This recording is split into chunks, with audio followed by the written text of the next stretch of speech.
There's something happening inside the moon, something that nobody expected. Not a dramatic shift you'd see on the outside, but deep down, where things seem frozen in time, scientists have uncovered a hidden layer of what you could only call moon goo. Remember those school lessons about the crust, mantle, and core? Much like the Earth, the moon is made up of layers: a crust, mantle, and core. However, the moon's core is much smaller compared to ours. Earth's core is huge. It makes up about a third of our entire planet's mass. The moon's core makes up only about 1 to 2% of its mass, and its diameter is about 1/5 the diameter of the moon itself. It's surrounded by a hard, rocky mantle. But it turns out that between these two layers, that mysterious goo layer, and it's way more important than you might think. The layer is soft and partially molten, ebbing and flowing like the tides in our oceans. It rises and falls, stretching and shifting as if it were alive. Its movement isn't chaotic, but subtle and regular. We always knew that the moon influences our seas and oceans, causing tides with its gravity. But it turns out that we influence it back. The goo ocean reacts to the gravitational dance between Earth and the Sun. Also, the molten layer could be made of ilmenite, a very intriguing material. Ilmenite is rich in titanium, a strong and lightweight metal that we really love over here on Earth. Titanium is used in everything from airplane parts and spacecraft to medical devices, even in everyday items like bikes and laptops, all because it's incredibly strong and very resistant to corrosion and heat. So, if the moon might have a molten layer rich in ilmenite, that would be awesome. Astronomers are already planning for lunar bases, and if we had a material to build structures, spacecraft, or even tools for astronauts right there, that would be a game changer. Otherwise, we'd need to transport materials from Earth, which is extremely costly. This is our first tangible sign that the moon is not just a cold, boring rock. Instead, it's dynamic, living, and breathing, with moving forces beneath the surface. NASA used new special tools to discover this: the Gravity Recovery and Interior Laboratory and the Lunar Reconnaissance Orbiter. These are both space missions designed to study the moon, but they don't just look at the surface like a telescope. Instead, they help measure things we can't see with our eyes, like the moon's gravity and how it changes over time. GRAIL sent 2 small spacecraft around the moon named Ebb and Flow. Clever. The idea was for these spacecraft to fly close to each other and measure tiny differences in the moon's gravity as they go. It's like they were feeling the moon's invisible pull in different places. If the moon's gravity was stronger in one spot, the spacecraft moved closer together, and if it was weaker, they moved farther apart. This helps scientists understand what's going on inside the moon, even if they can't actually go there. And the spacecraft intentionally crashed into the moon in December 2012 to end the mission. The Lunar Reconnaissance Orbiter is a bit different. It takes super detailed pictures of the moon and collects other important information about its surface. By combining the information from both GRAIL and LRO, we were able to find this goo layer. But this discovery actually challenges everything we thought we knew about lunar geology. How did this molten layer get there? How long has it existed? And perhaps more fascinating, how it stayed warm for millions of years. That's some million-dollar questions. The moon's core generates heat just like ours. But it's not as easy as saying, oh, the core's heat probably keeps it warm and molten. Well, first, the moon's core is much smaller and less active than Earth's, meaning it produces significantly less heat. Plus, the moon is much cooler than Earth in general. With temperature dropping to minus 200 degrees Fahrenheit on the surface, how could this inner layer still stay in this flowing state? That's still a mystery. In any case, this goo could actually explain a lot of stuff about the moon. For example, astronomers were exploring moonquakes and how they happen. Now they think that it might be this semi-molten layer shifting and moving beneath the surface. Now, beyond the moon itself, it also tells us more about other celestial bodies. If the moon, something we considered basically a huge static rock, has such a dramatic life, what about other planets, moons, or asteroids? Could they also hide similar hidden movements beneath their surfaces? We can even understand our own planet better, learn more about how tides and similar stuff works. There are so many great discoveries we've been making on the Moon. Recently, we found some awesome stuff beneath the surface, massive caves hidden for millions of years. For over 50 years, scientists have suspected that the Moon's surface is full of underground tunnels and caves. These are known as lava tubes because they were formed by lava. Duh! Millions of years ago, the Moon was pretty unstable. It underwent some volcanic activity, causing eruptions. When a volcano erupts, lava can flow across the surface. As the outer layer of the lava cools and hardens, it forms a solid roof of dark material. It's actually what these famous dark spots on the Moon are. These are dark, hardened remains of ancient lava. But the hot, molten lava continues to flow through the center. Once the eruption ends and the lava drains away, what's left behind is an empty hollow tunnel, hence a lava tube. On Earth, we have lava tubes in places like Hawaii or Iceland, where volcanic activity has created similar underground tunnels. The same thing happened on the Moon billions of years ago, although they're much crazier compared to ours. In fact, lunar lava tubes are now thought to be some of the largest and longest in the entire solar system. One such cave was discovered beneath the famous Mare Tranquillitatis, the place where Apollo 11 first landed, and it's at least 340 feet deep. Now, all these lava systems have remained hidden just beneath the surface, untouched for millions of years. Only now, they finally managed to prove their existence. Scientists from the University of Trento in Italy found them using special radar technology and advanced computer methods. These techniques let you see underground by sending radar waves. The waves bounce back and give clues about what's hidden underneath. By analyzing the way these waves reflected back, the researchers could detect the shape and size of the hidden caves. Now, the best thing about this discovery is that we could build all our bases there. These caves protect from radiation, harsh winds, and meteoroids. NASA even found evidence that some of these caves stay at a steady 63 degrees Fahrenheit. That's some crazy coziness for the Moon. And on top of that, there could even be some water there. So humans could take shelter inside these natural tunnels and build entire colonies on the Moon. And I know what you're thinking. Could unexpected lunar monsters hide deep in those caves? Well, sure. There's a huge potential for exploring these caves and finding some awesome stuff. But even if we manage to find a miracle, like small life or microbial organisms, there's a 99% chance that there won't be actual animals or monsters. It would just be impossible for them to develop in such conditions. But it would make a great horror movie. Researchers want to send robots or drones to explore the tunnels first, and then see if they're safe enough for humans.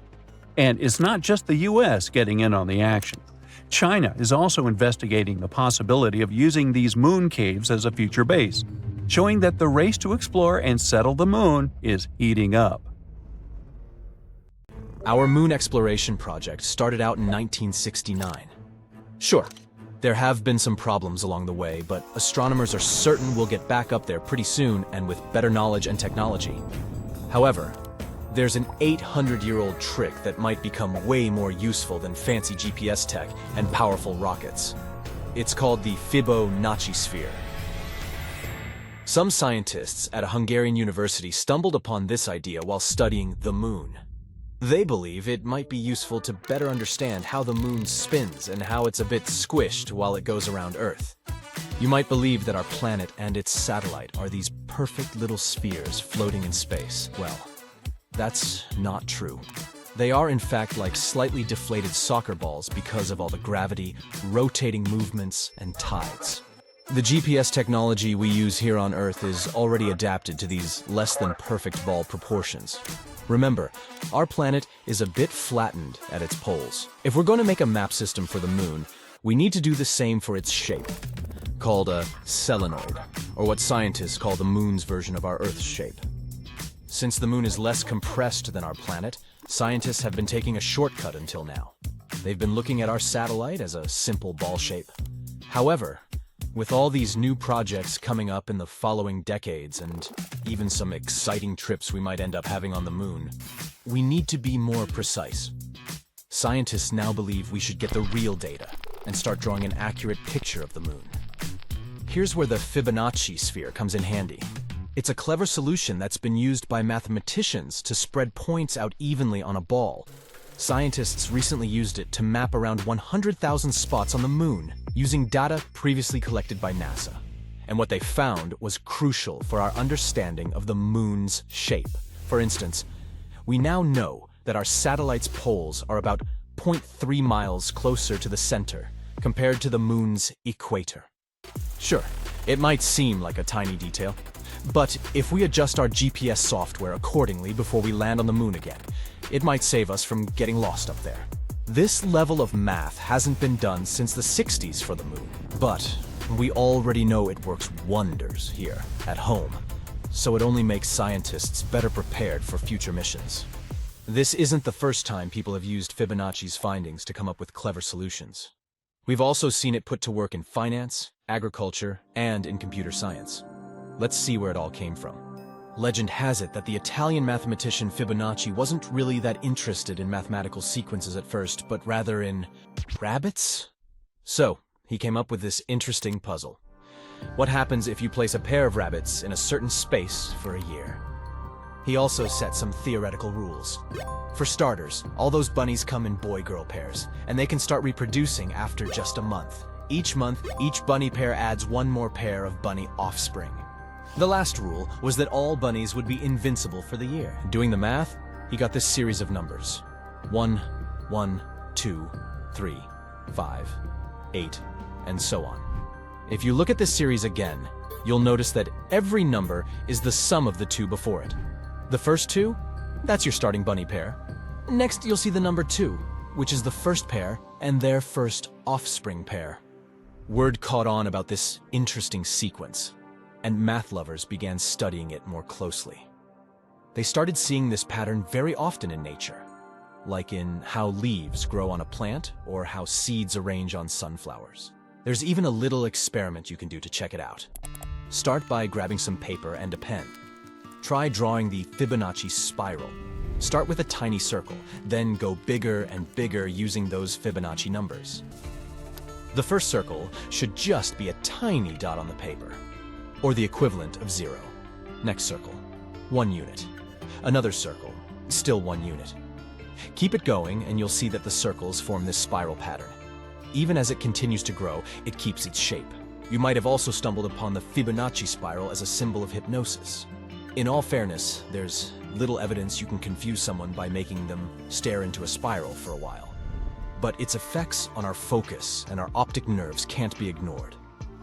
After you've stared at a spinning spiral, you might see how objects get smaller or bigger, depending on the direction of the swirl. It's easy to understand why some experience this sensation as hypnotizing.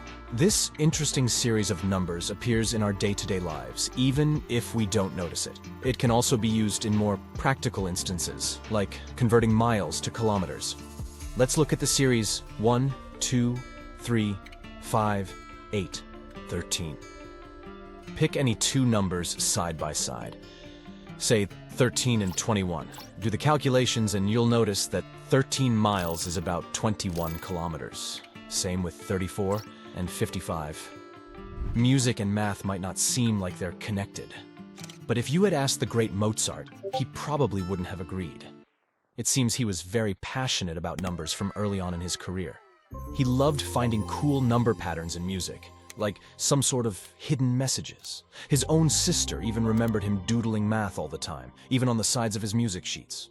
Some scholars believe he might have even played around with the Fibonacci numbers. If that's really the case, then he might have used the ration to balance out parts of his tunes. What about other types of art? Well, it's also said that Leonardo da Vinci used the golden ratio in his masterpieces, like the Vitruvian Man and the Mona Lisa. Also, when it comes to great pieces of architecture, the Parthenon might have used this pattern too. Anytime you see buildings with columns spaced just right, you can be certain that's where the builders drew inspiration from. The Great Pyramid of Giza is another great example. There's no official record to prove it, but the pyramid's shape is so close to the golden ratio that it's kind of obvious. You'll also see this pattern appearing naturally in our environment. Go out in our garden and check to see if you have any pine cones lying around. See those scales? They're set up in a pattern according to the Fibonacci sphere. Even the bones in our body seem to be growing based on the same proportions. We've got one torso, one head, and one heart. Then there's stuff that comes in pairs. Our arms, legs, eyes, and ears, for instance. For the number 3, think about the composition of our limbs and the 3 main sections in our hand. The wrist part, the middle palm part, and our fingers, which are also split into 3, by the way. Oh, speaking of fingers, their bone lengths have this ratio too. This design helps our fingers move smoothly, especially when grabbing objects. The Fibonacci sequence can be seen in the way ocean waves curve, and how rivers split and flow too. Weather patterns can also follow this rule. Some whirlpools and hurricanes form and spread out in the same way the Fibonacci spiral does. Zoom out, and you'll see that spirals aren't just found here on Earth. They're also everywhere in space, and it isn't random. Most galaxies, including our Milky Way, are spirals. Think of it like this. Generally, stars in a young galaxy don't all appear at once. Some are faster when developing, others take their time. This makes gravity pull in different ways, making the young galaxy spin like a disk. As it spins, different levels of gravity stretch it into getting these spiral arms. On the flip side, if all the stars in a young galaxy appear at the same time, gravity just smushes it all into an egg shape, or what the astronomers call elliptical. Now, you wake up one morning and watch the news while having your morning coffee. They did it again! Those scientists! The news anchor yells on the TV. A report was released a few days ago that the moon is moving further away from Earth's orbit. Its distance extends 2 inches per year. Over the past 2,000 years, it's drifted a total of 260 feet. This isn't too daunting of a distance, but the news has still made people panicked and concerned. They rally together around the planet, uniting to try and stop the moon from escaping Earth's orbit, even though it won't actually leave the orbit for over 1 billion years. But everyone was focused on the past benefits of the moon. It's obvious life on Earth as we know it wouldn't have evolved without its existence. The moon is controlling the tides and the molecules in the atmosphere.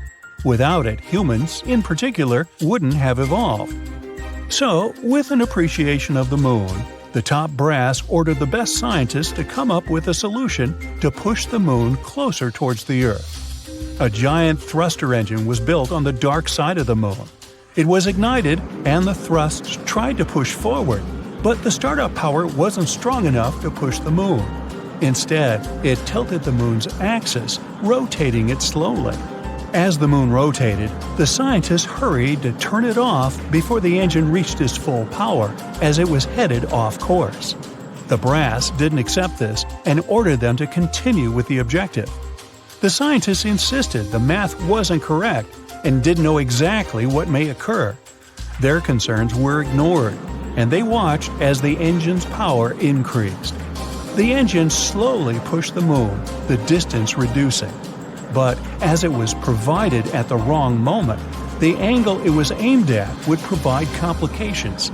The thrust and gravity from the Earth ensured the moon followed the orbit at a reduced distance. But with the combination of the initial thrust on an indirect angle, the moon was directed away from the Earth, quickly moving further off its trajectory on a path to leave the orbit altogether. As you finish your breakfast and turn the TV off, you go outside to look at the moon. It sits high above, seemingly fine. Surely, the news anchor was just exaggerating. You go to work. The issues of the moon are now just an afterthought. Even if it was true, how could it possibly affect your day? The morning feels normal, just another day at the office, as it turns out. During your lunch break, you head into town and notice on your way that the wind is picking up, getting stronger and colder. It must be a storm approaching. You quickly check on the moon. It appears smaller, about half the size of what it was this morning. But it's midday, so it's supposed to be that size, isn't it? After you finish your meal at the restaurant, you leave to find it's becoming darker. The wind is much stronger than earlier, but there are no storm clouds in the sky. People in the streets are pointing towards the sky, shocked at something, probably an eclipse. As people begin running in the streets frantically, you look above and can't see the moon. Confused by everything, you decide to head home for the day. When you arrive home, you turn on the TV. The news anchor, who is now more serious than earlier, explains that the moon has left the Earth's orbit altogether and is flying off somewhere into space. The loss of the moon means the daily cycle has changed. Now, there are only 6 to 12 hours of sunlight a day and over 1,000 days per year. I only have to work half as much, you say excitedly, pumping your arms in the air. The lack of the moon creates a completely different world. The pull of the moon's gravity is what keeps the Earth in a place at 23.5 degrees angle, ensuring the weather patterns and normal days that we're accustomed to. Baffled by all the scientific information, you go outside to just confirm you aren't being pranked. The shorter working week seems too good to be true. As you look out into the sky, you notice the stars are brighter than you have ever seen. You can clearly see the outline of the Milky Way's arms. The stars are far more numerous than you remember, with Venus glowing far brighter than them all. It's a beautiful sight, but you're not sure whether a clearer night sky was worth the moon's removal. You have never been interested in astronomy. You decide to go to bed. It's a good idea to adjust to the new night and day cycle. You set your alarm for 2 hours. That should be enough, you say to yourself happily. Tomorrow is Saturday, after all. You need to get up early to go surfing. Gotta catch those high tide waves. You wake up, get your things together, and drive to the beach. The news on the radio explains some issues about how the Earth is now more defenseless to asteroids without the moon. Then they talk about some issues with the tides. Something about how the tide is now 1/3 the size it used to be before. You're unsure how this could affect the waves. Maybe it means they will be larger. You park at the beach, grab your board, and look towards where the surf should be. It should be high tide, but the sea is somehow a lot further away than normal. You shrug off the hurdle of having to walk towards the water. After a long, enthusiastic walk toward the gnarly waves, your mood changes as you approach, staring blankly at the tiny waves. Upset, you head home. While driving, you listen to the news and pay more attention to the information provided. In place of structured seasons, there are only erratic weather patterns. Winds are faster and stronger, creating more powerful storms, and in some places, there are just stagnant conditions. The equator is no longer always warm. The poles aren't constantly cold. The depths of water shrink. Tides only adjust to the sun's gravity, reduced to 1/3 of the pre-moon depths.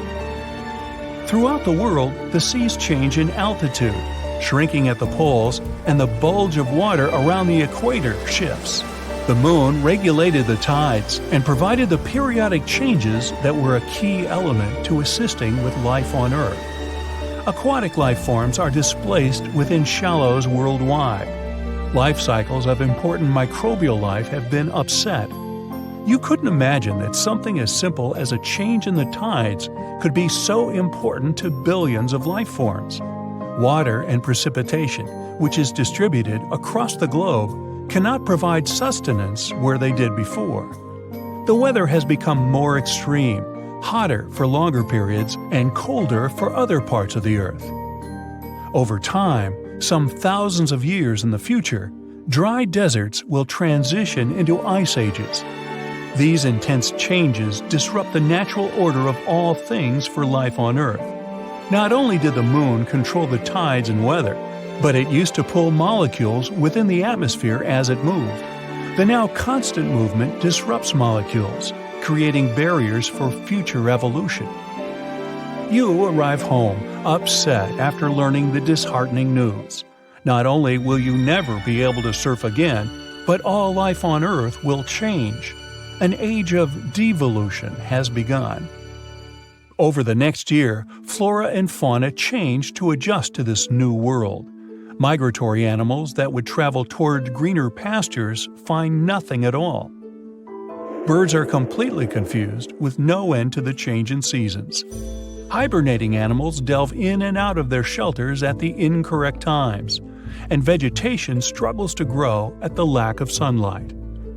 Nocturnal animals cannot see without guided assistance from the reflection of the moon. Although Venus is the brightest source of light when it's dark, it's only 1,000th of a fraction as bright as the moon was. Predatory animals that hunt during the night are not capable of finding their prey, providing an opportunity for smaller animals to thrive. Although life on Earth has changed, it will continue to exist.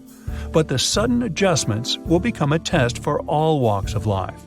Over time, it will be very interesting to see what species have adapted and evolved. A world where rats and mice would be more prominent due to their adaptive capabilities could create a new dominant species to emerge. In millions of years of evolution, their descendants will primarily flourish. We could see buffalo-sized mouse herbivores crossing the plains and tiger-sized rats roaming within the jungles. Tree-faring mice with long arms may swing amongst the branches. Others will probably move to the seas in place of mammals to feed upon aquatic life. Wide-eyed predatory rats may occur to have similar traits to bats, with echolocation, becoming the conquerors of pitch-black nights. All the new species that will emerge, undoubtedly, will continue to be monitored by humans, wherever we may be. Soon we might start constructing loads of stuff on the moon. All because India's moon mission has recently detected sulfur near the moon's south pole. This chemical element can come in extremely handy for creating infrastructure on our satellite. It's the first time this chemical element has been discovered on Earth's natural satellite. This sought-after element is mostly found near Earth's volcanoes. Its appearance on the moon speaks volumes about the satellite's volcanic history and its past atmospheric conditions. The mission's rover detected this chemical element less than a week after touching down around 70 degrees from the moon's south pole on the 23rd of August, 2023. This historic landing on the lunar surface made India the fourth country to safely land a mission on the moon. It's also the first spacecraft to touch down so close to the south pole of our satellite. It's an area of strategic importance because it's believed to be home to deposits of water ice. If it turns out to be true, future missions might be able to harvest it and turn this water ice into drinking water or even rocket fuel.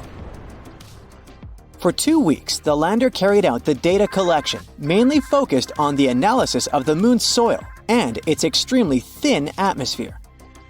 Meanwhile, the solar-powered Pragyan rover started its quest to find frozen water on the moon.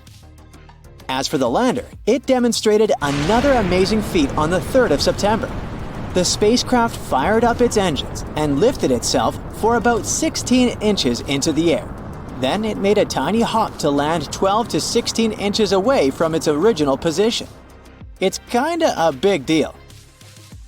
Being able to get a lander back off the surface of the moon is essentially for future missions, showing that they can safely return soil samples or even astronauts back home after a lunar mission. In September, the Indian spacecraft was put into sleeping mode. The 14-day-long lunar night was approaching, and the spacecraft wasn't designed to collect scientific data during this period of time. So far, we've learned about a few major findings of the mission. One is related to measuring the temperature of the moon's topsoil at different depths. Intriguingly, the surface of the satellite in that region turned out to be hotter than expected. It was believed that the temperature could be between 68 and 86 degrees Fahrenheit on the surface, but it was around 158 degrees Fahrenheit, way hotter than it should be. The other discovery indicates the presence of several chemical elements, including oxygen. Besides, the data received from the spacecraft confirms the presence of aluminum, calcium, iron, titanium, silicon, and other chemical elements on the lunar surface close to the South Pole. The rover also used special instruments designed to measure quakes and rumbles beneath the lunar surface to detect some seismic activity. It brings us back to the sulfur detected thanks to the rover's spectroscope. Scientists are currently working on figuring out whether this element formed on the surface in a natural way or whether it's the result of volcanic activity or a meteor strike. Another astonishing thing found on the moon is a rock, and it may be the oldest known Earth rock. A 0.7-inch wide chip included in a large rock collection brought to our planet by Apollo astronauts might actually be a 4-billion-year-old fragment of Earth. This finding could help us paint a better picture of the intense pounding early Earth got at the dawn of its life. It could go like this. Soon after the rock formed, an asteroid impact might have blasted it from Earth. At that time, our planet's satellite was 3 times closer to Earth than it is today. The collision was so powerful that this chunk of terrestrial rock found its way to the moon. Later, this fragment got engulfed in a lunar breccia, a motley kind of rock. Eventually, the rock was brought back home to Earth by Apollo 14 astronauts. Even though scientists had found meteorites coming from Mars and the Moon before, it was the first time a rock from the Moon turned out to be a terrestrial meteorite. They also found out that the rock had formed in a water-rich environment at temperatures and pressures corresponding to those at around 12 miles beneath the surface of our planet. In 2019, China's Chang'e 4 mission made history by landing on the far side of the Moon. The mission's rover helped researchers visualize structures hidden deep below the surface of the satellite, revealing billions of years of lunar history. The Yutu-2 rover made this discovery with the help of its lunar penetrating radar. It imaged deep into the Moon's surface and listened to echoes of sound bouncing back off structures hidden from view under the surface of the Moon. It turned out those structures were resting at depths of almost 1,000 feet. The research suggests that the first 130 feet under the surface are made up of layers of dust, soil, and rocks. The instruments also discovered a concealed crater that must have formed after a large object slammed into the Moon's surface. Long, long ago, ancient lava was likely to be flowing deep underground. Researchers believe that the broken rocks around the formation might be debris produced by the impact. They also found that the volcanic rock layers were thinner the closer they were to the surface. Such a thickness variation of lava flows might mean a decrease in the number and magnitude of eruptions over time. So, lunar volcanic activity gradually dwindled since the Moon's formation around 4.5 billion years ago. On the far side of the Moon, there is one of the largest and oldest impact craters in our solar system, the South Pole Aitken Basin. Unfortunately, from Earth, you can only see its outer rim, which looks like a huge chain of mountains. It's a ginormous 8-mile deep dent, stretching for more than 1,500 miles in diameter and covering 1/4 of the Moon's surface. Astronomers are sure that this crater appeared when an asteroid collided with the Moon around 4 billion years ago. And now, look at this gigantic chunk of metal the size of 4 states of Connecticut. As for its weight in pounds, it's enough to say that the number contains 18 zeros. This mysterious mass is hidden about 180 miles under the Moon's surface, somewhere in the middle of the South Pole Aitken Basin.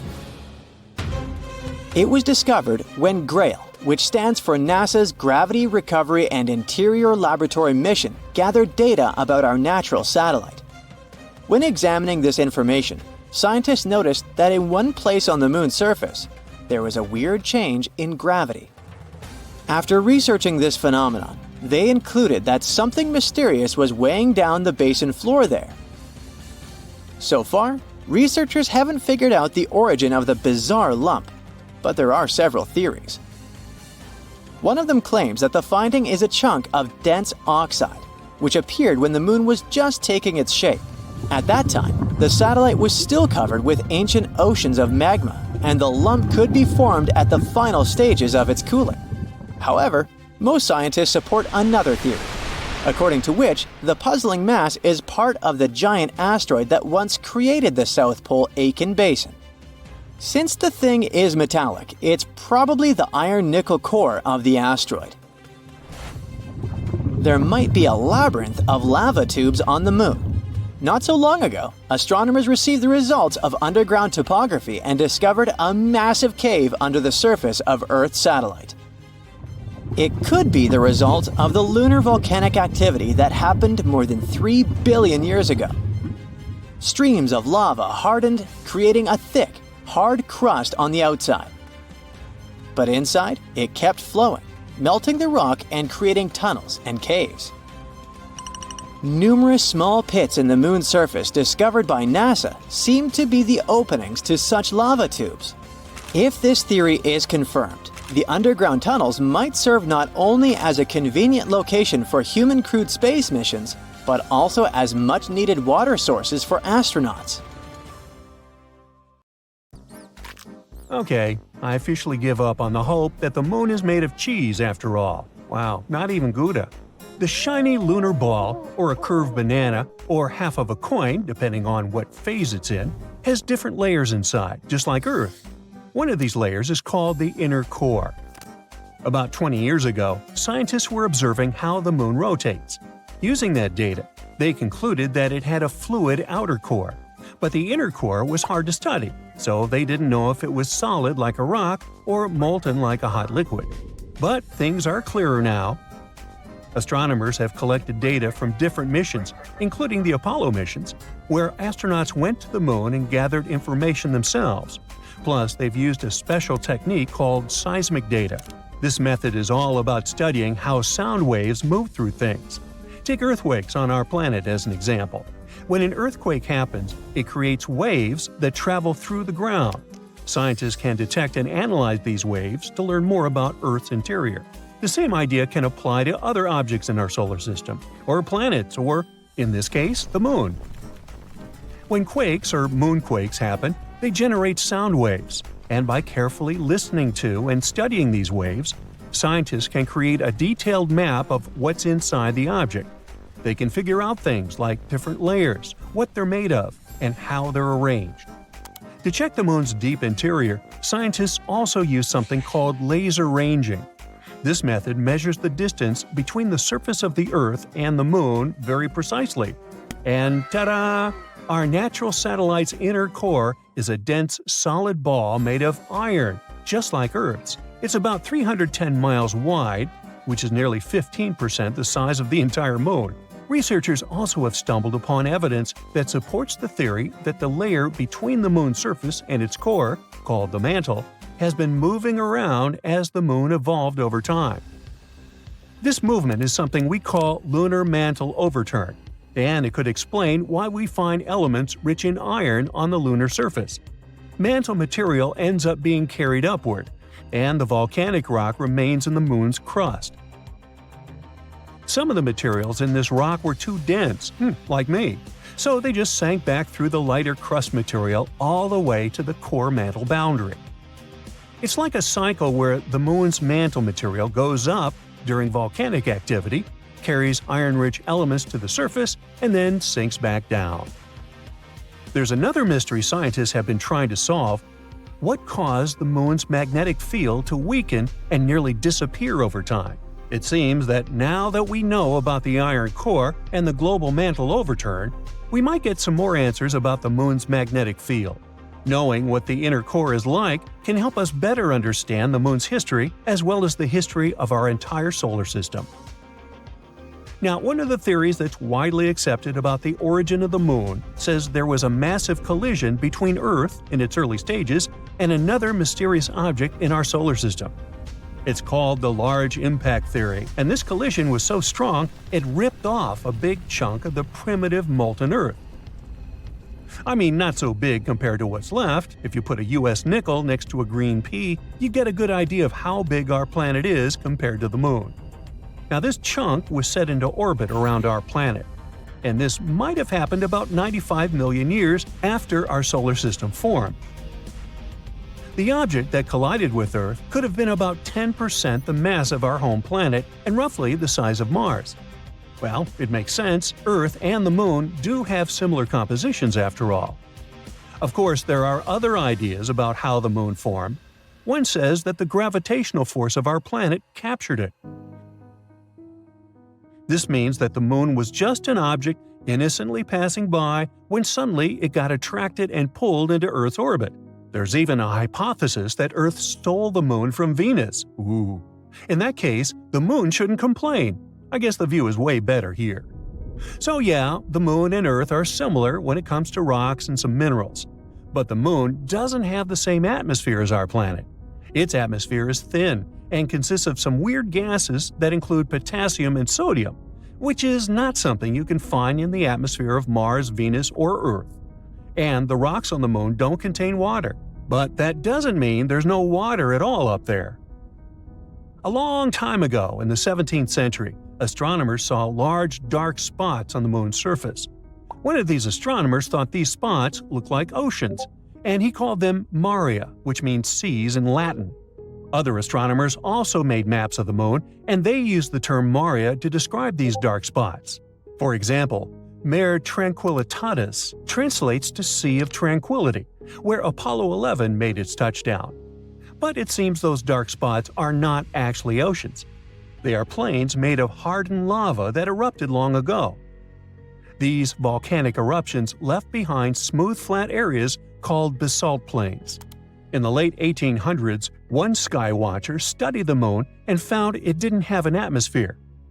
Without an atmosphere, there are no clouds and no air to keep water from evaporating. So scientists thought that any water on the Moon would just disappear right away. They believed the Moon was totally dry. But then, in 1961, one physicist had a different idea. He pointed out there could be water on the Moon in special areas called permanently shadowed regions. These are spots on the Moon where the sun doesn't shine, so they stay dark all the time. Water ice could exist in these dark areas because they're extremely cold and the ice wouldn't evaporate. But when astronauts from the Apollo missions went to the Moon, they brought back soil samples, and scientists found no signs of water in them. So everyone went back to thinking that the Moon was completely dry. In the 90s, NASA focused on these shadowed craters and found high concentrations of hydrogen, which meant there could be ice at the Moon's poles. They still weren't certain, so they kept digging and after a while found hydrogen trapped inside tiny beads of volcanic glass. Since there are no active volcanoes on the Moon today, which means water probably was present on the Moon when these volcanoes erupted long ago. Plus, there could be way more water back in the early days of our Moon. In 2020, NASA's SOFIA mission showed us what we'd been looking for a really long time. There is water on the Moon after all.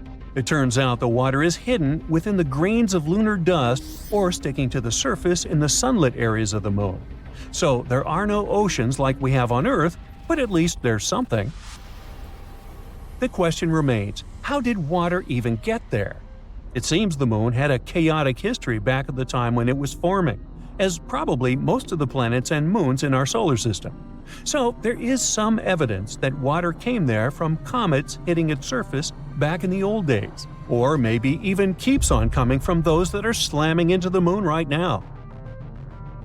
We're talking about a chaotic situation where icy micrometeorites collide with the Moon's surface, and dust then makes an even bigger mess when interacting with the solar wind. But we're waiting to find out more about this. Because, as we all know, when you mention water, you also inevitably talk about life. That's why we want to know more, for instance, about all that ice hidden in polar craters on the Moon. Maybe it can teach us more about how life developed on Earth. Maybe comets brought all the necessary elements here. Then, what if there are some of those elements stuck in the ice on the Moon, too?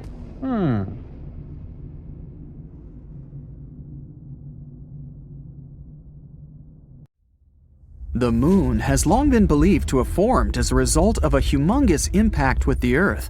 A Mars-sized celestial body could have driven itself into our planet and made part of its crust shatter. The resulting debris then packed together in a tight ball, which later became our moon. But there's one question that's been bugging scientists. The Earth's crust is poor in metals, so how come the moon has so much metal within it? The latest research basically throws the main theory out the window. So we again know nothing about our closest neighbors coming to existence. On the moon, iron is preserved in pristine condition because there's no oxygen. It simply can't rust there. But a couple of years ago, scientists made an unexpected discovery. In the higher regions of our satellite, iron is oxidized and actually rusting. At first, this finding perplexed astronomers to no end. The presence of rust might mean people can breathe, at least in certain areas of the moon. But then the explanation surfaced. Oxygen might have got to the lifeless rock from our own planet. In the absence of atmosphere, solar winds beat the moon relentlessly, and nothing can stop them. These flares could swoop some oxygen from the upper layers of the Earth's atmosphere and carry it all the way to the moon. The molecules then come to rest at the highest points of the moon's surface. That would explain why metals don't get oxidized in the ravines, and especially under the surface of the satellite. Water on Earth is actually a puzzle shrouded in mystery and covered with riddles. The most popular theory is that it was brought to our planet by icy comets and asteroids that left behind not only mighty craters, but the liquid substance, thanks to which we can now thrive. But there's a new advance which suggests another scenario. In space, there's a whole lot of organic matter, and under specific conditions, it could yield so much water it would be enough to fill our oceans 1,000 times over. Researchers conducted an experiment in which they heated this organic matter and obtained clear water and oil. If this is confirmed in future studies, it could mean that even oil appeared on Earth, not only thanks to fossilized remains of living beings, but came from outer space as well. The climate changes we're witnessing are most probably part of a natural cycle. Researchers from the University of California's Santa Cruz have devised a pattern in our planet's climate variations, and they look like extremely long seasons. Sometimes, these states could last for millions of years, and they're all related to how the Earth is positioned relative to the Sun. The seasons were dubbed Ice House, Cool House, Warm House, and Hot House, according to the prevalent temperatures. For the past 3 million years, for example, our planet has been in the state of Ice House, since the last ice age was not so long ago. But humanity's actions, adding to the greenhouse effect, have pushed the climate state to Warm House much faster than it would have come without us. When it finally comes, the overall temperature on Earth will rise to tropical values, something that the planet hasn't seen in over 50 million years. What a time to be alive! Back to the moon now. You can see it at different places, in different sizes, and even in different colors every night. The size and location are pretty easy to explain. As the Earth rotates around its axis and revolves around the Sun, we see the moon traveling around the night sky and getting either closer to or farther from our planet. What makes it bright yellow tonight and ominously dark red tomorrow is a more complex thing. The natural color of the moon, as seen from outside the Earth's atmosphere, is brownish gray. From the surface of our planet, though, it may vary a lot. When seen right above our heads, it usually looks bright and almost white, because its reflected light passes through a relatively thin layer of the atmosphere. Almost nothing blocks and refracts the shine, so it's very clear. The moon can appear yellow, orange, or even red when it's seen just above the horizon. The effect is similar to what happens at sunrise or sunset, when the sun appears to be red. The light goes a much longer way to reach your eyes from that location, and much of the blue part of its spectrum gets lost. This turns the color of the light into a much warmer variety. Our natural satellite can also appear blue, and the reason for that is the presence of fine particles in the air. They refract the light anyway, so the moon is actually never the way it looks outside the atmosphere. But when they're larger than usual, they turn its color bluish. Finally, there's an extremely rare occasion where the moon can look purple. Nobody actually knows for sure why this happens, but astronomers believe it must be a combination of the atmosphere, dust particles, and maybe something else. there's no clear explanation. Moonquakes aren't something from science fiction. They don't occur as often as on our planet, and when they do, it happens closer to the center of the satellite. Scientists think moonquakes might be caused by the gravity of Earth and the Sun. There are Mars quakes too. For a long time, the red planet had been considered tectonically inactive, but more recent observations have shown it still has weak quakes from time to time. You probably wouldn't even be able to feel them if you stood on Mars's surface, but it means some geological processes are still going on underneath the red and dusty landscape. There's no dark side to the moon. Our satellite is tidally locked with Earth, meaning it's always turned to us with one side, while the other always looks away. The sun is much farther from us than the moon, and we're both turning round and round, warming and lighting this side and that in turn. It means that once in every short while, the moon is lit by the sun from either side. It's just that we can't see it from where we are. Each year, the moon is moving away from Earth because of the interaction between the moon's gravitational force and our oceans. It moves around 1.5 inches away each year, which means in 600 million years, it will be 14,600 miles further from Earth than it is now. The number isn't accidental. That's the time when total solar eclipses will stop happening. There is water on the moon. Not puddles or lakes, but grains of water ice exist in permanently shadowed parts near the moon's poles. Scientists think water got on the moon a long time ago, during a period when both the moon and Earth were constantly struck by asteroids and comets. Those contain water ice. This process may have even helped us get our own lakes and oceans, not just the moon's icy water. Newer research says the moon's interior already had water, and it went to the surface during volcanic activity. The same might have happened on our planet too. For those of you who think the Earth only has one moon, there are 2 more asteroids locked into co-orbital orbits with our planet. The first one doesn't really circle around the Earth, but has some sort of a synchronized orbit with the planet. That's why it looks like it's following the Earth in a stable orbit, while in reality, it has its own specific path around the Sun. The other one follows a horseshoe orbit around our planet. Its specific path brings this asteroid closer to us every 95 years. The moon has its own time zone called Lunar Standard Time. Time is different on the moon, so a year there is divided into 12 days, considering each is as long as our month. Days got names after astronauts who walked on the moon. The moon calendar starts the moment Neil Armstrong stepped onto the moon in 1969. The crust of the moon is not equally thick in all its parts. The average thickness is about 31 miles, but there are much thinner and much thicker areas. This is sometimes due to craters found all across its surface, and there are also big hollow tubes underneath. A lunar orbiter found one such tube several years ago, and it's pretty enormous. Although the tube's shape is irregular, it could swallow an entire football field. Scientists are still unsure what they could find in its depths.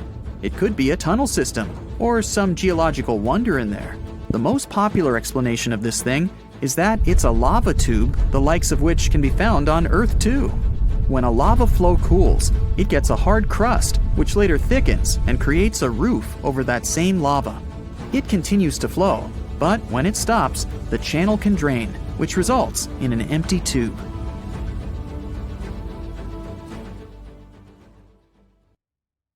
The moon's surface has millions of craters, but something else has drawn a lot of attention to it.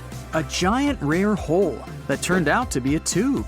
It was found when the Japanese lunar orbiter was gathering data around the moon's skylight, the tube's entrance. Researchers found a specific echo pattern that suggested there was a hollow area. They discovered more echo patterns at a couple of places near the hole, so there could be more lunar tubes there. But in this big tube, you could place an entire football field and the pit could swallow it whole. It's irregularly shaped and 427 feet in diameter. Scientists think that there could be secret caves, a tunnel system, or an entire geological wonderland under the surface. It could be a good shelter for astronauts that land on the moon, or even be a harbor for a lunar colony. No one ever managed to stay on the moon for more than 3 days. because of the conditions on the satellite. It has a wide range of temperatures, low atmosphere, and no magnetic field that would protect life on the surface from things like radiation or harsh sun rays. Astronauts wear spacesuits, but they can't protect them over long periods of time. But a lava tube could. When a lava flow cools, it gets a hard crust, which later thickens and creates a roof over that same lava. It continues to flow, but when it stops, the channel can drain, which results in an empty tube. Our planet also has lava tubes, but they're not as big as the one found on the moon. There's a special type of tree called a moon tree. It's grown from seeds that were taken into space during one of the missions and then returned back to Earth. You can find this kind of tree growing across the US. Earth is 27% bigger than the moon and far more massive. Our gravity is stronger. If you drop a rock on the Earth, it will fall faster. 150 pounds on Earth is just 25 pounds on the moon. The Earth has numerous satellites circling around it, but the moon is the only natural one. Our moon was formed during a big collision of the Earth and one more planet the size of Mars. This happened around 4.6 billion years ago, shortly after the Sun and our solar system were formed. After the collision, a cloud of vaporized rock went into orbit around our planet, cooled, and shaped into a ring of small solid bodies. They later got together and became the moon, leaving craters as a reminder of this collision. If you're standing on the surface of the moon, your shadow will be darker than on Earth. This is because there's no atmosphere to scatter light and create lighter shadows. One of Jupiter's moons, Io, has hundreds of volcanoes and pretty wild eruptions, sometimes sending plumes 250 miles into the atmosphere. These eruptions happen because of the extremely strong gravity this moon is exposed to. Its insides tense up and relax in those periods when it gets closer to and then further from Jupiter, which generates enough energy for insane volcanic activity. It's not just planets, even quite small space bodies sometimes have moons. In 1993, researchers discovered a 20-mile wide asteroid and its 1-mile wide moon. You'd need 400,000 moons to match the brightness of our central star, the Sun. The moon reflects the light it gets from the Sun, but it doesn't produce its own. That brightness depends on the angle between the moon, the Earth, and the Sun. Our moon is around 32 Earths away from us, and 29 Earths at its closest. When the night is dark and clear, it seems like you can touch a full moon. But if you wanted to do it, you'd have to travel up to 250,000 miles. Still, there is water on the moon. Not puddles or lakes, but grains of water ice exist in permanently shadowed parts near the moon's poles. Scientists think that water got on the moon a long time ago, during a period when both the moon and Earth were constantly struck by asteroids and comets, which contained water ice. This process may have even helped us get our own lakes and oceans, not just the moon's icy water. Newer research says that the moon's interior already had water, and it went to the surface during volcanic activity. The same might have happened on our planet too. Out of 200 moons in our solar system, our moon is the 5th biggest one. Jupiter's moon Ganymede is the biggest one, almost 1.5 times bigger than ours. Apollo 11 was the mission where humankind first landed on the moon. It was a very important moment, broadcast all over the world. But it was almost interrupted by a huge windstorm that was going on in Australia back then. Parker Dish was placed there, which was something we used to get the broadcast signals from the moon. The moon is not a perfect circle. It's more in the shape of an egg, with the thicker end pointing toward us. This shape is derived from its rotation. A full moon can keep you awake. Studies showed that people experienced less deep sleep, and it took them longer to fall asleep during the full moon period. It wasn't about its brightness, but the lunar cycle that influences our internal body clock. Each year, the moon is moving away from Earth because of the interaction between the moon's gravitational force and our oceans.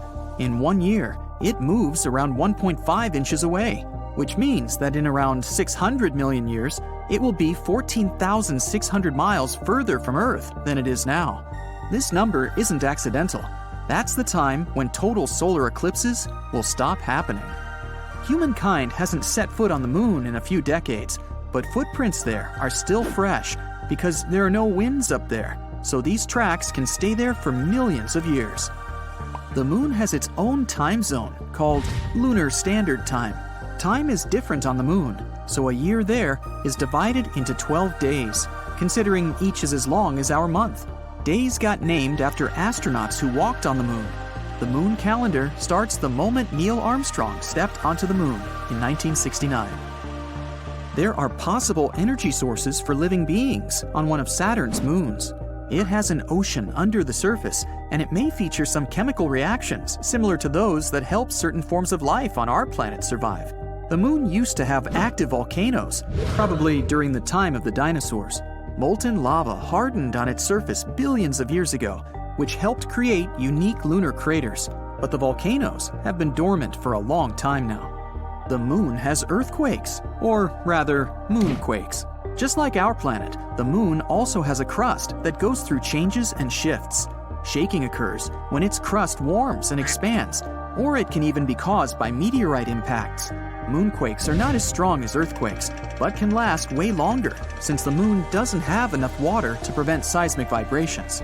The moon has a big range of temperatures because it doesn't have an atmosphere. During the day, it can go up to 200 degrees Fahrenheit, but at its poles, the temperature is around -400 degrees Fahrenheit.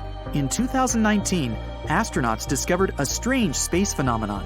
The moon was crossing in front of the sun, and at one moment, it seemed like it stopped and then started moving backward. It's the same optical illusion like when you're driving on the highway and pass a car that's slower than you. At one moment, as you move ahead, it may appear like it's going backward. The crust of the moon is not equally thick in all its parts. Some are up to 37 miles thick, while others are much thinner. The moon itself doesn't change colors. When sunlight goes through our atmosphere, it reflects off the moon and makes us see it as pink or red. Sometimes there are particles of dust sent into the atmosphere, and, in combination with sunlight, they give the moon an orange glow. The moon doesn't have a dark side. There's only a far side that we can't see from the Earth. The moon spins on its axis once and makes a circle around the Earth, all in the same amount of time, which is why we only see its one face the entire time. All planets in our solar system have at least one moon, except for Mercury and Venus. Mercury has less mass than our planet, so its gravity is lower than ours, around 38% of the Earth's gravity. That means 100 pounds on Earth would be 38 pounds on Mercury. Because of the weaker gravity, and since it's so close to the Sun, Mercury wouldn't be able to have its own moon.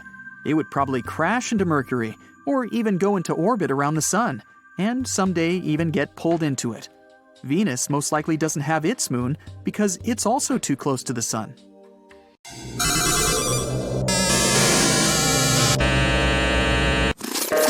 About a century ago, people envisioned the 21st century as a time filled with quirky inventions. They weren't far off the mark. We're now one step closer to establishing an actual settlement on the moon. Before we can create a new home up, we need to find a way to stay connected, beyond just transportation and shipping. Being able to send a simple text, even something as casual as, "Hey, how are you?" is essential. We can't move to the moon if we're cut off from Earth. Let me spill some tea. A lunar 4G network is currently being developed. The company leading this initiative is none other than Nokia's Bell Labs.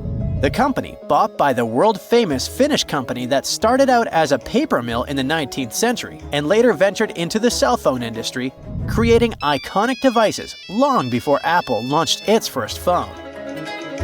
Once the network is completed, it will be loaded onto a lander, deployed, and connected using specialized radio equipment. But don't think this is just a fun experiment. It has significant purposes. The Lunar Outpost rover, one of the vehicles involved in this mission, will thoroughly explore an area known as the Shackleton Connecting Ridge. Another rover, the Micronova, will investigate a lunar crater in search of ice. When they discover ice and capture images, this information will be first transmitted to the lander and then relayed to Earth, an unprecedented achievement in history. Moreover, the importance of a reliable phone connection cannot be overstated. Currently, astronauts communicate via radio. But NASA aims to establish a lunar communication system capable of supporting high-resolution video. Effective communication during space missions is as crucial as food and water, and with this new lunar 4G technology, video calls on the moon could soon become a reality. Plus, thanks to lunar 4G, we'll be able to track how the endangered species sent to the moon are doing. Oh, sorry, I completely forgot to mention something important. As more species edge closer to extinction today, scientists are collecting samples from animals, plants, and other organisms to store in biorepositories around the globe. Unfortunately, the conditions on Earth are far from ideal for these modern-day Noah's Arks. Hence, the decision to build 1 or 2 vaults on the moon makes perfect sense. On the moon, there's a permanently shadowed region at its south pole. It may seem like a fortunate coincidence, but some lunar craters may meet the criterion of temperature, -320 degrees Fahrenheit, which is precisely what we need for long-term self-storage. Initially, the plan was to construct the vault in lava tubes that run beneath the moon's surface, but that would have posed significant risks. This design requires a special solar-powered cooling system, and any accidental loss of power could be catastrophic, resulting in the destruction of all the samples. However, if we built it in a forever frozen shadowed area, the vault wouldn't need any energy or human maintenance. Bingo! It sounds almost too good to be true, and indeed there are several complications. For instance, dust is an omnipresent issue on the moon, infiltrating everything. If the storage requires seals, a dust mitigation system must be developed, which has not yet been created. So for now, it remains a theoretical concept rather than a practical solution. 40, 50 feet, why don't you turn around and let them get a view from there and... I know you want to learn about real things, not just concepts. Here's something real for you. The moon is full of human waste, carefully packed into bags. According to estimates, there are around 96 of these bags you'd probably prefer to never open. But you never know what exactly is hidden inside. It could be any product of the human body out there. So, if we ever make it to the moon and you accidentally stumble upon a mysterious bag, my advice is to resist the urge to open it. Instead, you can hand it over to scientists. They say they're eager to get their hands on them. Humans are incredible, in a rather unfortunate way.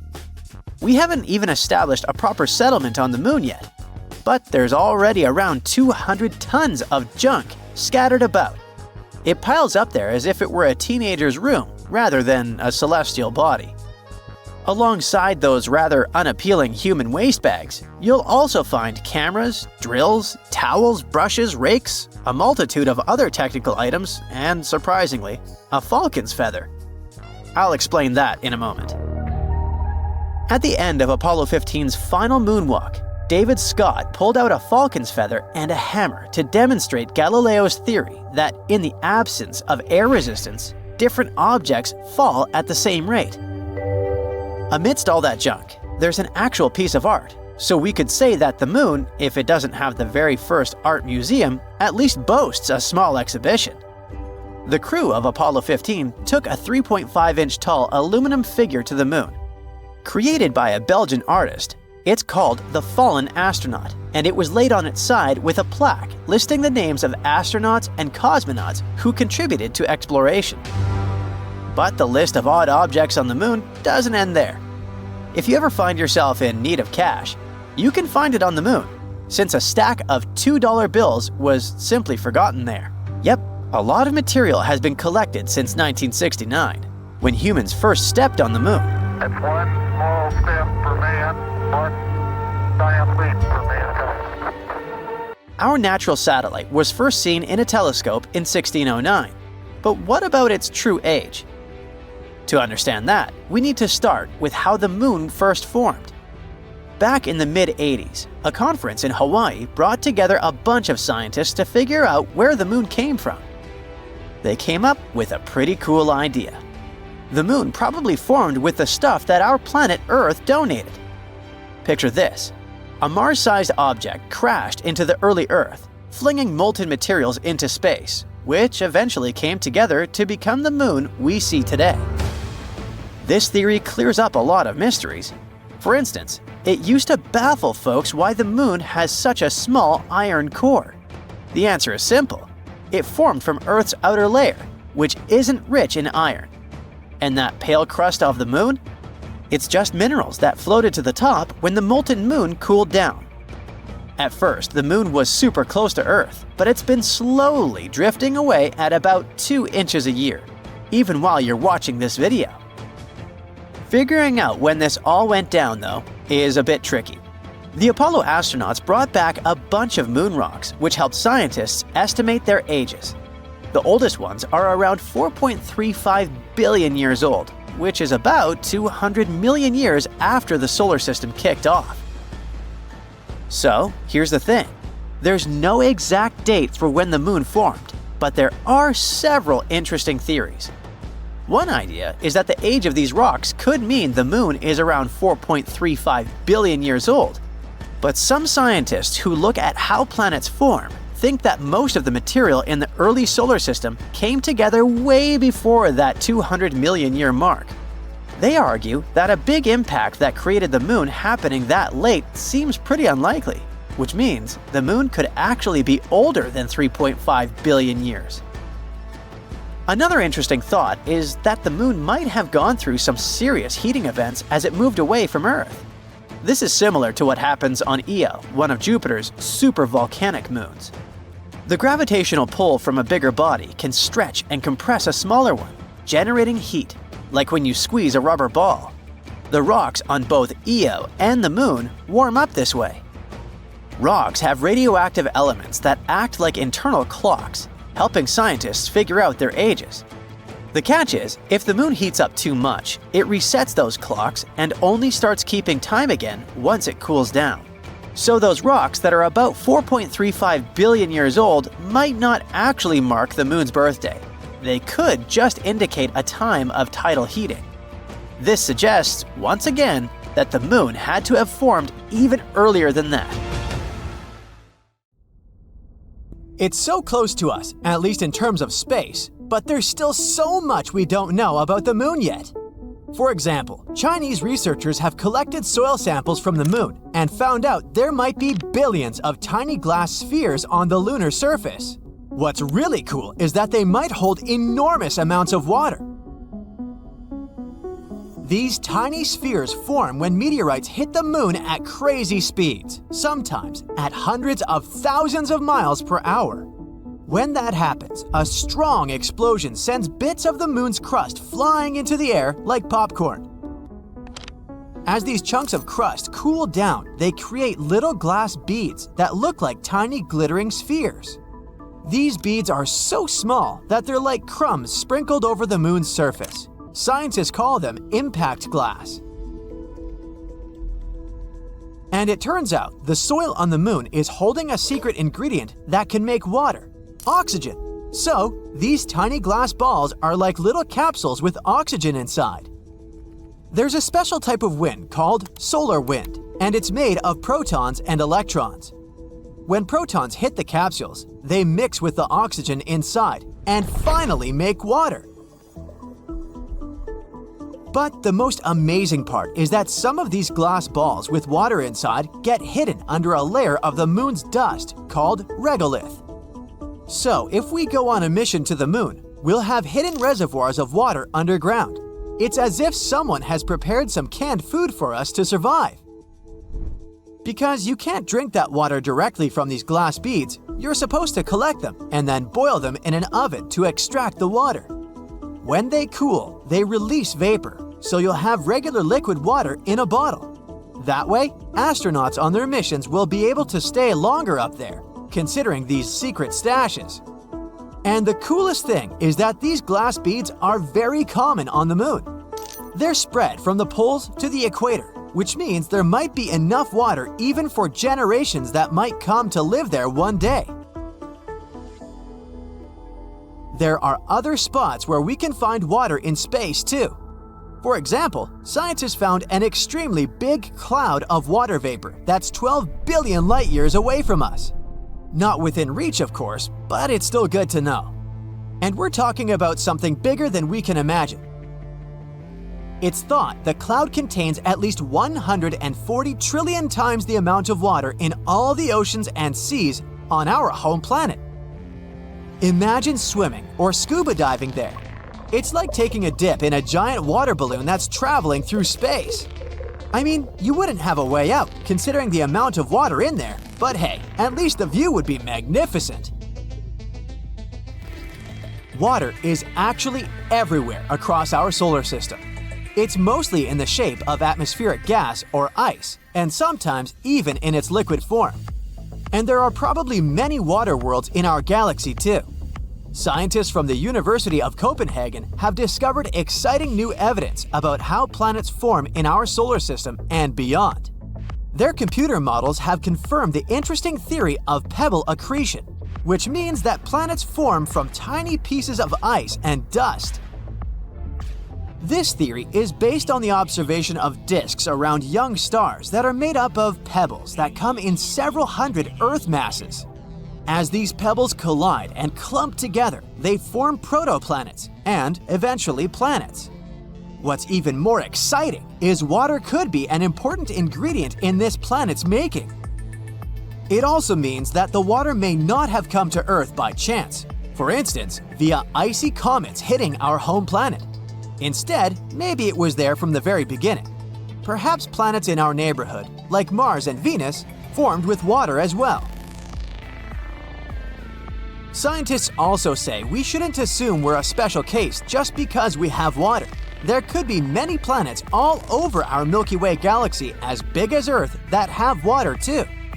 That means there could be many worlds in our galaxy with continents and oceans, which could also mean there is a great deal of life out there waiting to be discovered. But just because there's water somewhere, it doesn't mean that place would be a good spot for an interstellar summer vacation for future generations. Water on many planets is probably embedded in rock or fills underground oceans. Researchers have checked more than 40 exoplanets we know about. They're all smaller than Neptune and located around something we call red dwarf stars. These make up 80% of all stars we're familiar with in our galaxy. They're cooler than our Sun and also the smallest type of hydrogen-burning stars. And there could be more planets with enormous amounts of water than we thought. Plus, this water can take up to half of the total mass of these planets. Scientists know this because they've been studying the density of these exoplanets. They have realized they're too light to be made entirely out of rock. I've mentioned Venus before. Today, it's a hot, rocky planet a bit smaller than Earth, with a dry atmosphere and only some traces of water vapor. It's also very poor in oxygen. But in its early stages, the planet may have been a completely different world with liquid water and even clouds, which means it's possible there used to be life. What if Venus used to be similar to Earth, with oceans and moderate temperatures? It would be great if it stayed that way, because these seem like good conditions to develop life, so we'd probably be writing letters to some of our space friends from there, or visiting them already. But the scenario went in a different direction for Venus about 700 million years ago or so. The planet got so hot it lost all of its oxygen. That's why it wasn't able to form liquid water on its surface. Instead, it developed a thick atmosphere made up of carbon dioxide, which made this world even hotter than Mercury, even though it's twice as far from the Sun. Even icy comets pelting it couldn't bring water back to its surface. We can't do it either in some artificial way. It would be like trying to grow a delicate flower in a desert. No matter how much you water it, if the conditions are too dry and harsh, the flower won't survive. But some people thought the water in the atmosphere of our close neighbor could be enough for developing life. Plus, scientists have discovered there is a compound called phosphine that's often associated with living organisms on Earth. Maybe in the past this was enough. Today, the amount of water on Venus is so small, even our toughest microbes that are extremely tolerant to droughts wouldn't be able to stay alive there. phosphine is still a cool discovery worth investigating, but not something that tells us there could be life on Venus. Jupiter might be a more likely option for that. The Galileo probe flew through the atmosphere of this magnificent gas giant to measure the temperature and water activity. It found out there was enough water for life to exist in the planet's clouds, but sadly, there are not enough nutrients there. Plus, there's too much ultraviolet radiation, so most organisms wouldn't actually be able to survive there. And everyone knows Europa, one of Jupiter's moons. It's that very place in our solar system that has the biggest chances to support life. Its icy crust probably hides an ocean underneath. And because of Jupiter's gravity that affects Europa, the ocean is not frozen, but remains liquid. The ocean might be warm under that icy crust, probably thanks to hydrothermal vents. Enceladus, one of Saturn's moons, probably has even higher chances to host life than Europa.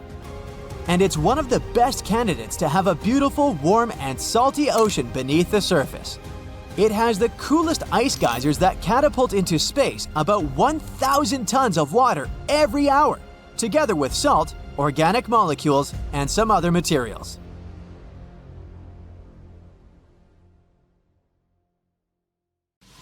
Neil Armstrong had been getting ready for his mission on the moon for over 3 years. To resist microgravity conditions, he had to learn how to walk sideways by being strapped and suspended at an angle in trying to walk along walls. His limits were tested through an intense diet and sleep regimen, since in space he would only have beef and vegetables, previously dehydrated and stuffed into a package. Back in the day, astronauts had to experience the desert, jungle, open sea, and Arctic survival training.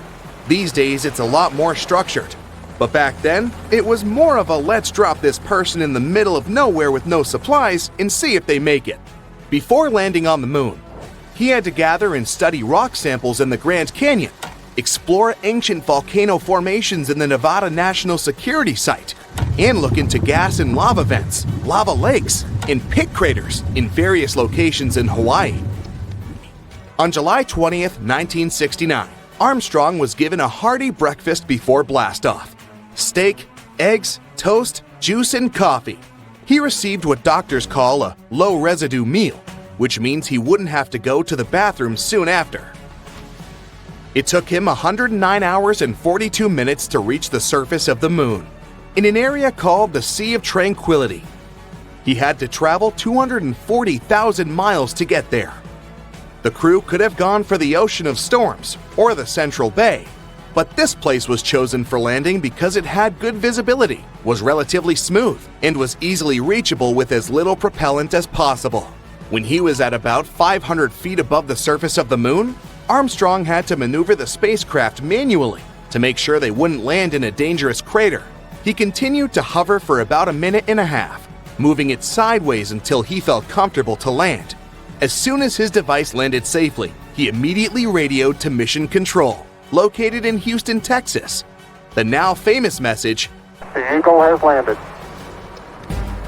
Steadily, he went down the Lunar's module's ladder, while a television camera was attached to the craft to record his progress.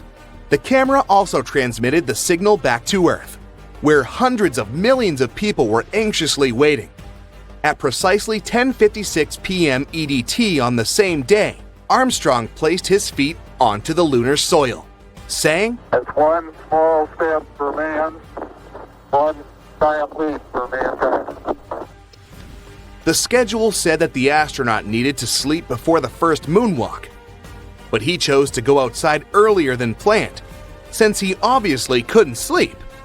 If Armstrong had walked on the moon without special equipment to breathe, he would have smelled a weird odor, sort of musty and sulfuric. Still, he had the chance to smell it when he returned to the lunar module. The thing is, the dirt had clung to his feet, so the odor spread all over the cabin. He described it as wet fireplace ashes, or how the air smells after fireworks shows. Who would have thought you needed to pack a scented candle when going to the moon? Apart from the people that have since made it to the moon, no one ever got the chance to know precisely what the crew was smelling. Even during that first mission, when moon soil and rock samples were transported to labs in airtight containers? Once they were opened back on Earth, surprisingly, the smell was gone. He also felt the surface of the moon to be fine and powdery, but said he had no difficulty in moving around. One other member of his crew joined him about 20 minutes later. The whole moonwalk took a little over 2 hours. During this time, Armstrong and his teammates set up various devices on the surface of our satellite. One was meant to precisely measure the exact distance from there to Earth, by timing how long it took for a laser beam to travel from Earth to the lunar surface and back. Another meant to measure moonquakes and potential meteor impacts, which leads us to the discovery that the moon was pretty alive after all. We know today that the largest moonquakes are much weaker than the largest earthquakes, though their movements can last for up to an hour, way longer than on Earth. They managed to gather somewhere around 50 pounds of rock and soil samples. They also snapped many photographs of the terrain, where they also planted a US flag. The astronaut even got the chance to catch up with President Richard Nixon, for less than a minute though. The final thing on the list for Armstrong was to go for a walk to what is now known as East Crater, 65 yards east of the lunar module. It was the greatest distance traveled from the spacecraft on that specific mission, approximately the length of half a football field. As soon as his tasks were done, Armstrong went back into the lunar module and safely closed the hatch to get some sleep. While preparing for liftoff, Armstrong and his crew discovered that, because of their chunky spacesuits, they managed to break the ignition switch for the ascent engine. No big deal, they thought. So they used a part of a pen to push in the circuit breaker to start the launch sequence. At 1:54 p.m., the famous Eagle began to ascend. Apart from the scientific equipment installed on the surface of the moon, a plaque was also left there. It read, "Here, men from the planet Earth first set foot upon the moon, July 1969 AD. We came in peace for all mankind." Years later, Armstrong said that NASA limited their time on the moon because they didn't know how the spacesuits would handle the moon's extreme temperatures, as high as 260 degrees Fahrenheit during the day, to as low as 280 degrees Fahrenheit below zero at night. Things got a bit more complicated when Armstrong landed back on Earth, since he had been exposed to unknown space particles. The result? He and his team had to be placed in planetary protection quarantine on their return, as soon as their space capsule safely splashed down in the Pacific Ocean on July 24th. That specific quarantine for the Apollo 11 astronauts is one of the reasons why we have microwaves in our kitchens today. When they first returned from the moon, they initially spent their first few days in a mobile quarantine facility, or MQF. Sure, the MQF featured comfortable chairs, bunks, a toilet, and showers, but it didn't leave a lot of space for fancy cooking. Since there was no room for a standard oven or grill, and to also reduce the potential fires that might have occurred, NASA had to get creative.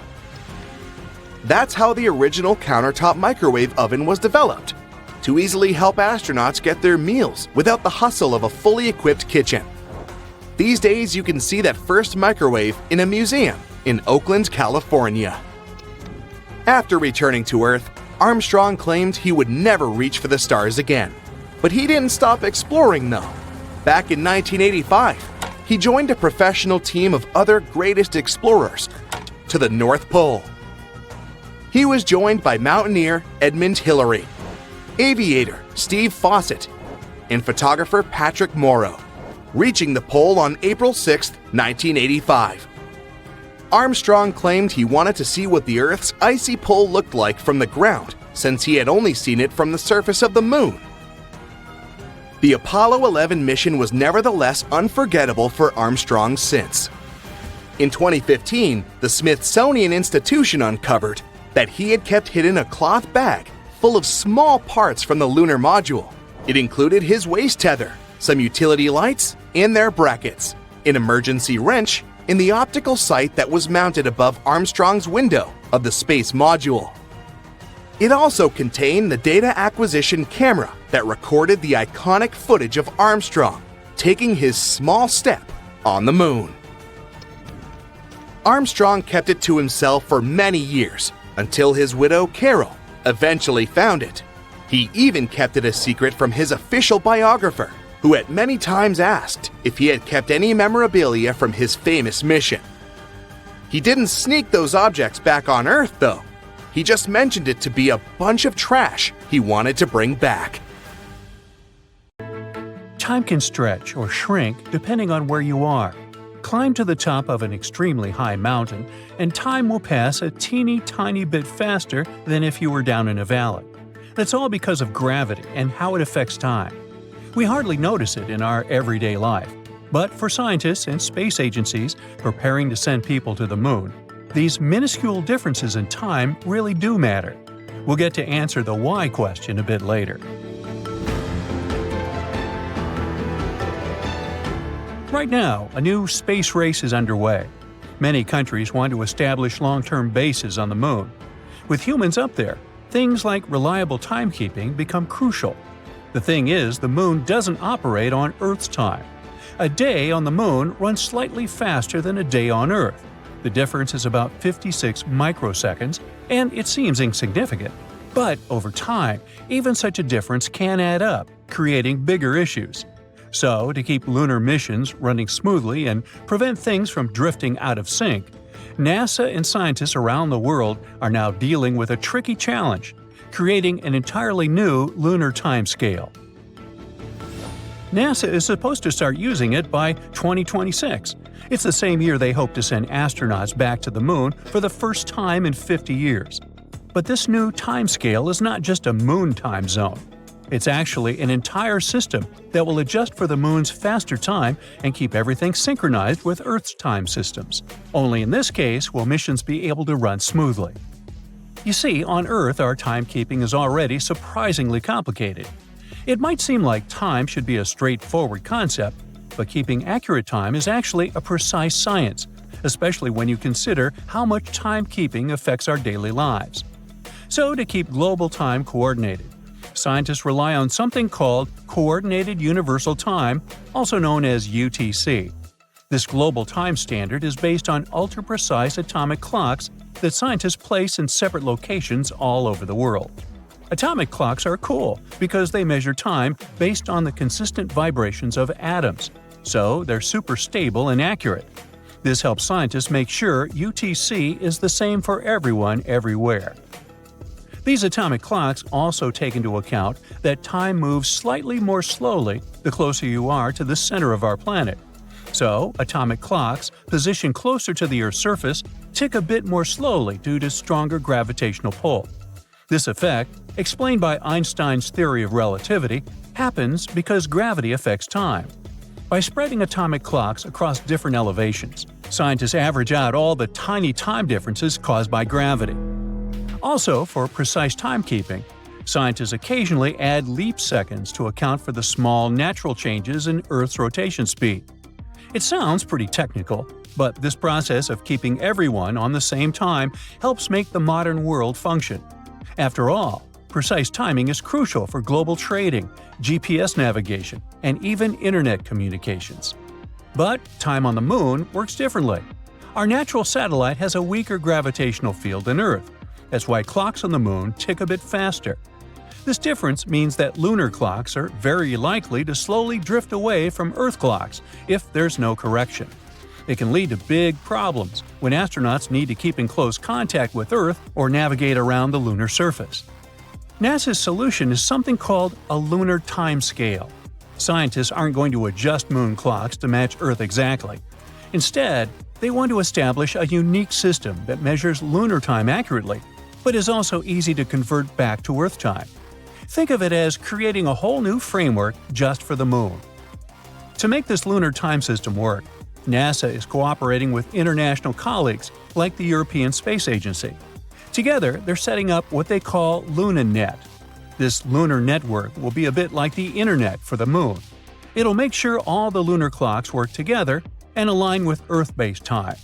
Just like how atomic clocks around the world coordinate for UTC on Earth, clocks on the Moon will be part of this larger LunaNet network. Now, scientists are pretty experienced when it comes to managing time in space. Global Positioning System satellites, which orbit Earth about 12,550 miles high, have atomic clocks on board. These clocks tick faster than clocks on the Earth's surface because they're quite far away from Earth's gravitational pull. But then, how does GPS navigation stay accurate? It's because scientists have figured out ways to slow those clocks down to match Earth's time. This experience with GPS clocks is a great base for what scientists need to do on the Moon. In some ways, it might be even easier than managing GPS. Scientists can work with lunar clocks as they naturally are, instead of needing to adjust them to sync perfectly with Earth.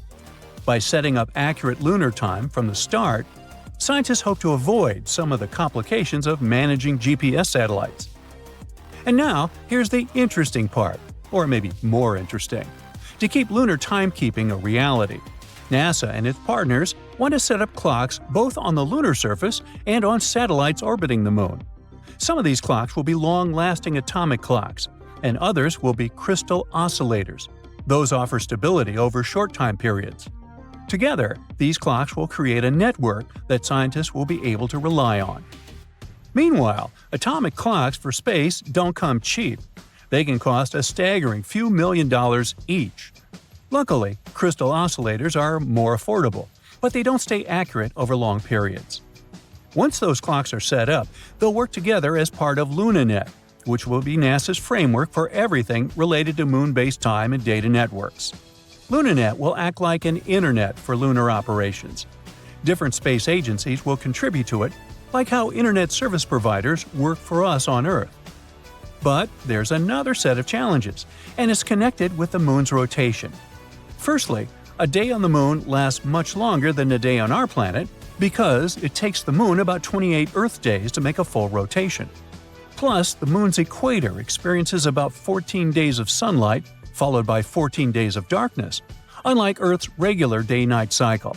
And at the Moon's south pole, where NASA is going to establish future lunar missions, there are areas that stay lit or in shadow permanently. It might make it harder for astronauts to keep track of time. NASA and its partners hope to involve more countries in this project through international organizations, like the International Astronomical Union. The idea is to get as many countries as possible on board with the lunar timescale, so that everyone exploring the Moon is on the same page. Now, another really exciting thing about all this is that figuring out lunar time could help other future space missions, like trips to Mars. The experience and knowledge we'll get from setting up a lunar timescale are likely to serve as a blueprint for managing time on even farther planets. That's one of the reasons why scientists are taking this lunar project so seriously. As for astronauts living on the Moon, a consistent, reliable time system will be essential, not just for navigation, but for everything from scientific experiments to day-to-day activities. NASA's Lunar Time Project is truly groundbreaking. It's the first step toward managing time as humans expand farther into space. And if they get it right, it'll mean that future astronauts won't just have Earth time to guide them. They'll also have a Moon time, and even, one day, a Mars time too. Precise timekeeping matters both for the sake of scientifically understanding the passage of time on the Moon and for setting up all the infrastructure necessary to carry out missions. Scientists are also eager to create a timescale from scratch because they can take everything they've learned about timekeeping on Earth and apply it to a new system on the Moon. Well, I'm out of time, so bye! People stop their cars on the highway, get out of them, and lift their heads in wonder. In the cities, everyone takes to the streets. Balconies and rooftops of houses are full of people staring at the Moon in shock. It's red. Some people scream that it's the end of the world. Some seek shelter. Indeed, the usual white moon now looks like it's been doused in red paint. There's no need to be afraid if you see such a thing. On the contrary, enjoy the view, because you have witnessed a rare astronomical phenomenon. This is a total lunar eclipse. Here's the Sun. It's in the center of our solar system. Mercury, Venus, and here's Earth and the Moon. The Earth takes 365 days to orbit around the star. At the same time, The moon revolves around the Earth and completely orbits our planet in 27 days. The Earth creates a shadow zone, and sometimes the moon passes through it. The shadow is cone-shaped and gradually narrows. The moon is 238,000 miles away. That's like 9 lengths of the equator. At this distance, the width of the shadow is about 2.6 times the width of the moon. When the moon is in this zone, direct sunlight doesn't reach it. That is, it should have disappeared, but instead, it becomes red. All because the sun's rays pass through the Earth's atmosphere. They scatter, and most of the blue light disappears. But the red and orange rays continue and hit the surface of the moon. Voila! You see a phenomenon called the blood moon. By the way, this curvature of light occurs at sunsets and dawns. The atmosphere scatters the blue light, and you see a red and orange sky. If you were standing on the surface of the moon during a total lunar eclipse, planet Earth would be exactly between you and the sun. So you would be able to observe the solar eclipse. The surface of the Earth would become entirely dark for you. All you'd see would be the sun's corona illuminating the edges of the planet. The Earth from the surface of the moon is almost the same size as the moon from the surface of the Earth. Such a red eclipse of the moon is rare because several factors must coincide. One of them is that the moon must be full. Usually, you can see 2 total lunar eclipses a year. In 2038, you'll be able to see 4 such eclipses, and the eclipse itself can last up to 108 minutes. But this is rare, and the last time such a long blood moon was seen was in 2000. Many years ago, people didn't know so many facts about our satellite, and the sight of a red moon frightened them. It was a bad sign and a harbinger of trouble. People who knew the schedule of eclipses could take advantage of it. For example, Christopher Columbus had an astronomical almanac and knew when the next lunar eclipse would occur. He frightened the inhabitants of the Caribbean islands when he predicted the red moon. Once upon a time, the moon used to be a red ball of lava. This was way back in time, 4.5 billion years ago. Now this is our solar system. It's full of dust and asteroids. They're constantly bumping into each other, playing space billiards. This is Earth. It's just beginning to cool off from the constant asteroid and comet impacts. But then, Theia appears on the horizon, a planet the size of Mars. It had a chaotic orbit and was approaching Earth in a spiral. A collision was inevitable, and at one point, one of the biggest crashes in our solar system occurred. Theia struck the Earth at an angle. It ripped out part of the Earth's crust and threw it into space. The Earth, in turn, absorbed part of the planet that rammed it. The debris from the collision circled the Earth for a long time. They were a kind of ring, almost like Saturn's. Debris in orbit collided and piled up around a common center of gravity. And that's how the Earth got the moon.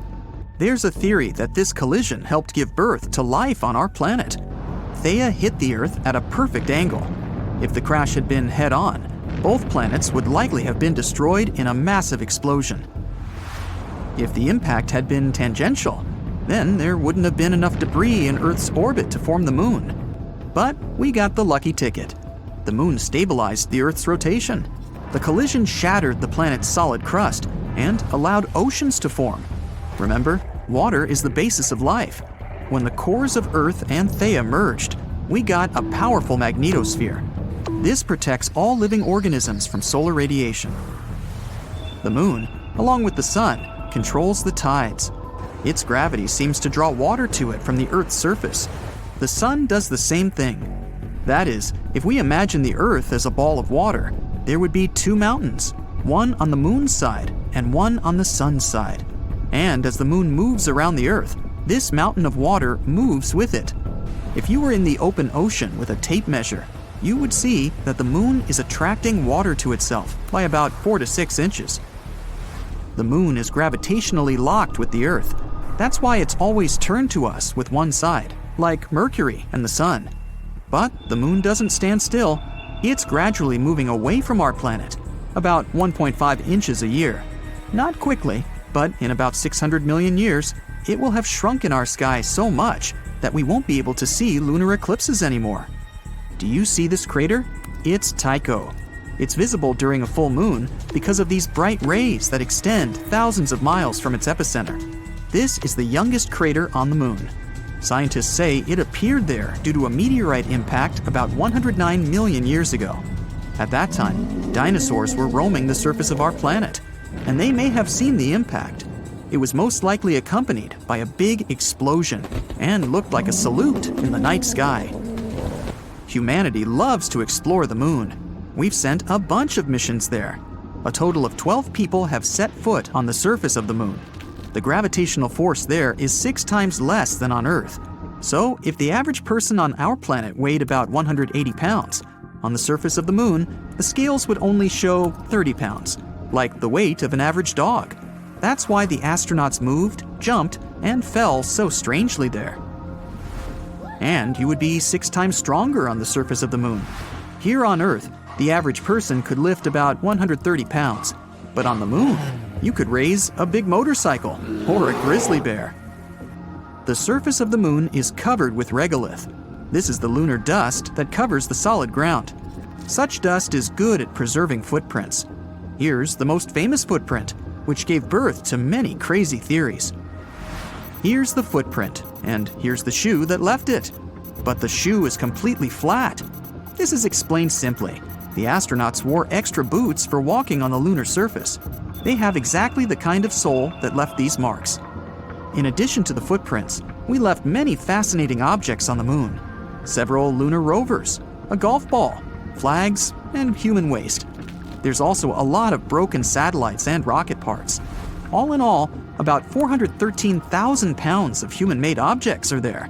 That's the weight of 3 passenger planes, or 31 adult elephants. In the future, we plan to resume missions to the moon. New landers will explore the surface of our satellite to find natural resources there. It's also a great place to test new rovers. We're even going to build something like the International Space Station in the moon's orbit, the Lunar Orbital Platform Gateway. It'll be a convenient platform for exploring our satellite and launching spacecraft into distant space. If you start from here, the spacecraft won't need to spend almost all its fuel to overcome the force of Earth's gravity. So, such a station would save fuel and money. Scientists hope that we'll be able to mine water from the moon's surface.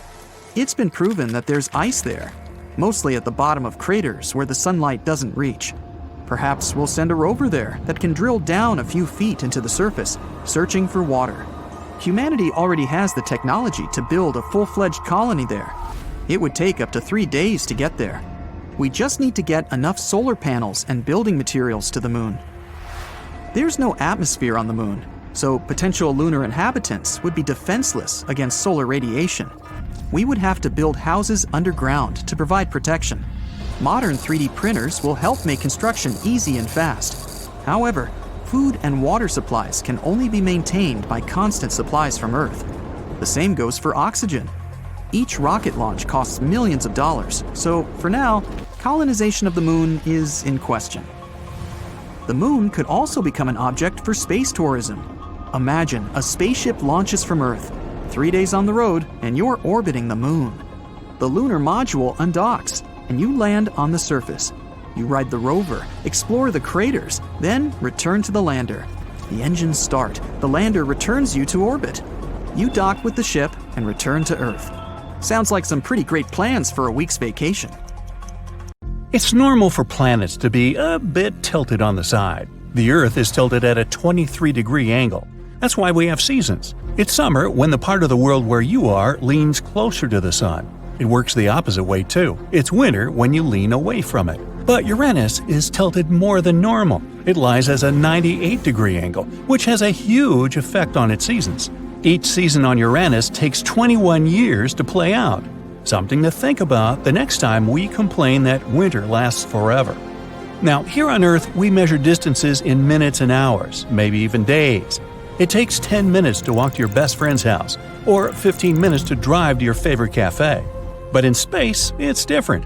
It's vast, which means we measure how long it takes to get to a certain point in years, or in most cases, light years. So, if you want to walk to the moon one day, that would take you 9 years to span the 239,000 miles. Perhaps you'd like to take a ride to the nearby star, Proxima Centauri. Maybe if you kept the pedal to the metal at a constant speed of 70 miles per hour, you'd get there in about 356 billion hours, or around 40.5 million years. Trust me, after the first 20 million years, you'd be second-guessing yourself as to why go there in the first place. Now, Mars contains the biggest valley, Valles Marineris, we've discovered so far. It's a pretty impressive system of canyons, 2,500 miles long. That's 5 times longer than the Grand Canyon. Researchers first spotted it back in the 1970s. A bank of volcanoes located on the other side of the canyon ridge probably helped form this valley.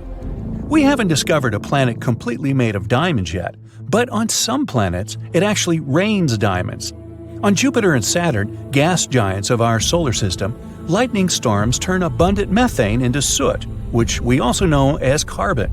The soot falls and transforms into graphite. Further graphite transforms into diamonds with a diameter of about 0.4 inches. Now, before you start figuring out how to book a diamond collecting field trip, know that these diamonds don't last. After they enter the planet's core, they melt. Ever notice how when you're stargazing 2 nights in a row in the same time, let's say 9 p.m., the stars stay in the same place, but the moon doesn't? Well, there are 2 reasons for that. First, it depends on what time you go stargazing. For instance, if you go outside at 8 p.m. and tomorrow you look for it at 11 p.m., you'll see the moon in 2 pretty different places. In this case, even the stars take different places in the sky since our planet is spinning. As you know, it takes 24 hours for it to make one full circle. That means, from our point of view, it seems like both the sky and everything up there is just moving around us one time per 24 hours. In the same way, the sun changes its position, rising and setting every day. So, if you went outside 2 nights in a row at the same hour, in most cases, you'll have to wait for an extra half hour or more until the moon gets back to the same position as the night before. The stars are pretty much standing still. It seems like they're moving, but that's because the Earth is spinning. But the moon is actually moving around our planet and goes through different phases. For example, a new moon is when it's completely dark in the sky. A full moon is when its day side is facing the Earth. It takes approximately a month for it to finish one circle around the Earth. Maybe you'd be luckier on a diamond collecting expedition on this next planet, 40 million light-years away from Earth. Scientists used to call it a super-Earth. Now, a super-Earth is generally a planet way bigger than ours. This planet, for example, is double the Earth's size. It's so close to its star that it makes a full circle around it in less than 18 hours, which means a year there is pretty short. Since it's so close to its star, its temperature goes up a whopping 4,900 degrees Fahrenheit. Because of the heat, in combination with the planet's density, scientists have the theory that its core is made of carbon in the form of graphite and diamonds. Over 10 years ago, astronomers discovered a huge water vapor cloud. It was 12 billion light-years from our home planet. That cloud is the biggest source of water we know of. It's also the oldest, dating back to when the universe was only 1.6 billion years old. Now it's 13.8 billion years old. Man, if only I had started a savings account 12 billion years ago. With compound interest, I'd have me quite a pile of cash by now, but I wasn't around then. Anyway, this cloud is so large it holds 140 trillion times the amount of water in all the oceans on our planet. This cloud kind of feeds a black hole. It may also contain enough gases, such as carbon monoxide, to encourage the black hole to grow 6 times bigger than it is at the moment. The average temperature of our planet is about 57 degrees Fahrenheit, and the highest temperature ever measured was 134 degrees. Sound too hot? Well, on Venus, it can go up to 900 degrees, which makes it the hottest planet in our solar system. It's not hot enough to melt steel, though. It would need to be higher by 2,500 degrees to get there. But it's hot enough to melt lead, and it's way too hot to sustain life, at least not in any form that we know. Venus is not even the closest to the Sun, it's Mercury, but it has a super thick atmosphere that traps greenhouse gases. It's like you covering yourself with a pretty thick blanket in the middle of the summer. Now, we're used to seeing volcanoes spewing hot molten lava. After all, that's what they mostly do on Earth. But in space, volcanoes tend to spew methane, water, or ammonia. and these materials freeze as they erupt and eventually transform into frozen vapor and something called volcanic snow. I'm talking about cryovolcanoes here. You can find them on Jupiter's moons Io and Europa, Saturn's moon Titan, and Pluto. These volcanoes are especially active on Io, which has hundreds of vents. NASA vehicles have even captured some of these erupting in real time. Plumes of frozen vapor coming out of them extended for about 250 miles. Hey, by the way, they just discovered another moon around Jupiter that might actually be good for farming someday. It's named EIEIO. Now, what exactly happens to the light after it disappears inside of a black hole? Well, photon is a particle of light. The event horizon is the boundary of a black hole. When something, say a photon, crosses the line and enters those boundaries, it can't escape anymore. But it doesn't mean a black hole destroyed it.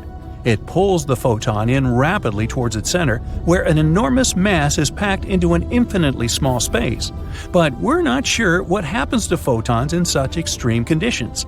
It's still one of the biggest mysteries. Does a black hole destroy the light or not? Saturn has 82 moons we know about, 53 confirmed and 29 more that are still on the waiting list to be confirmed as actual moons before they get their official names.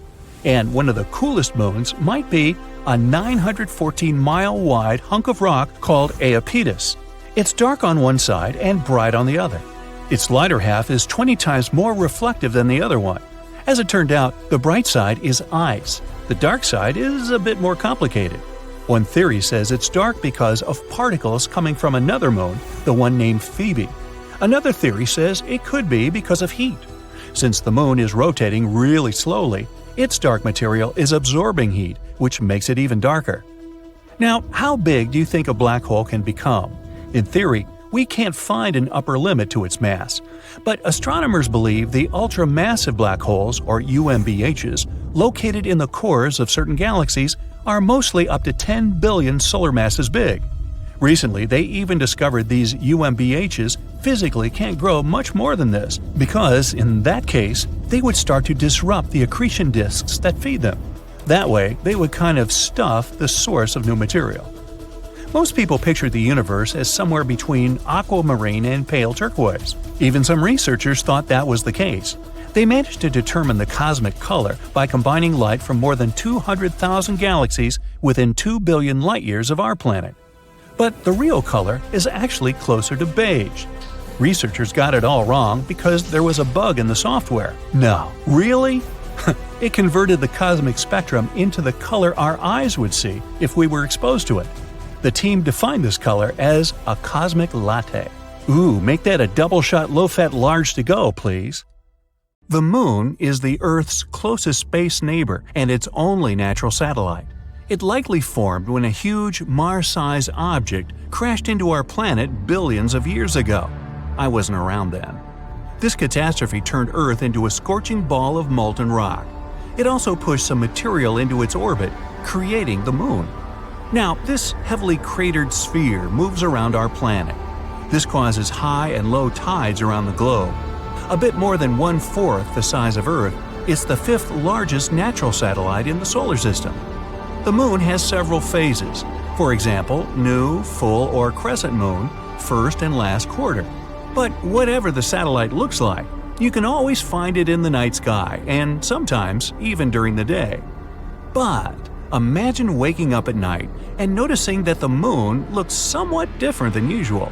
It seems brighter and bigger.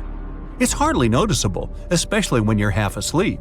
You go back to bed, unaware that instead of the Moon, you've just seen Mercury.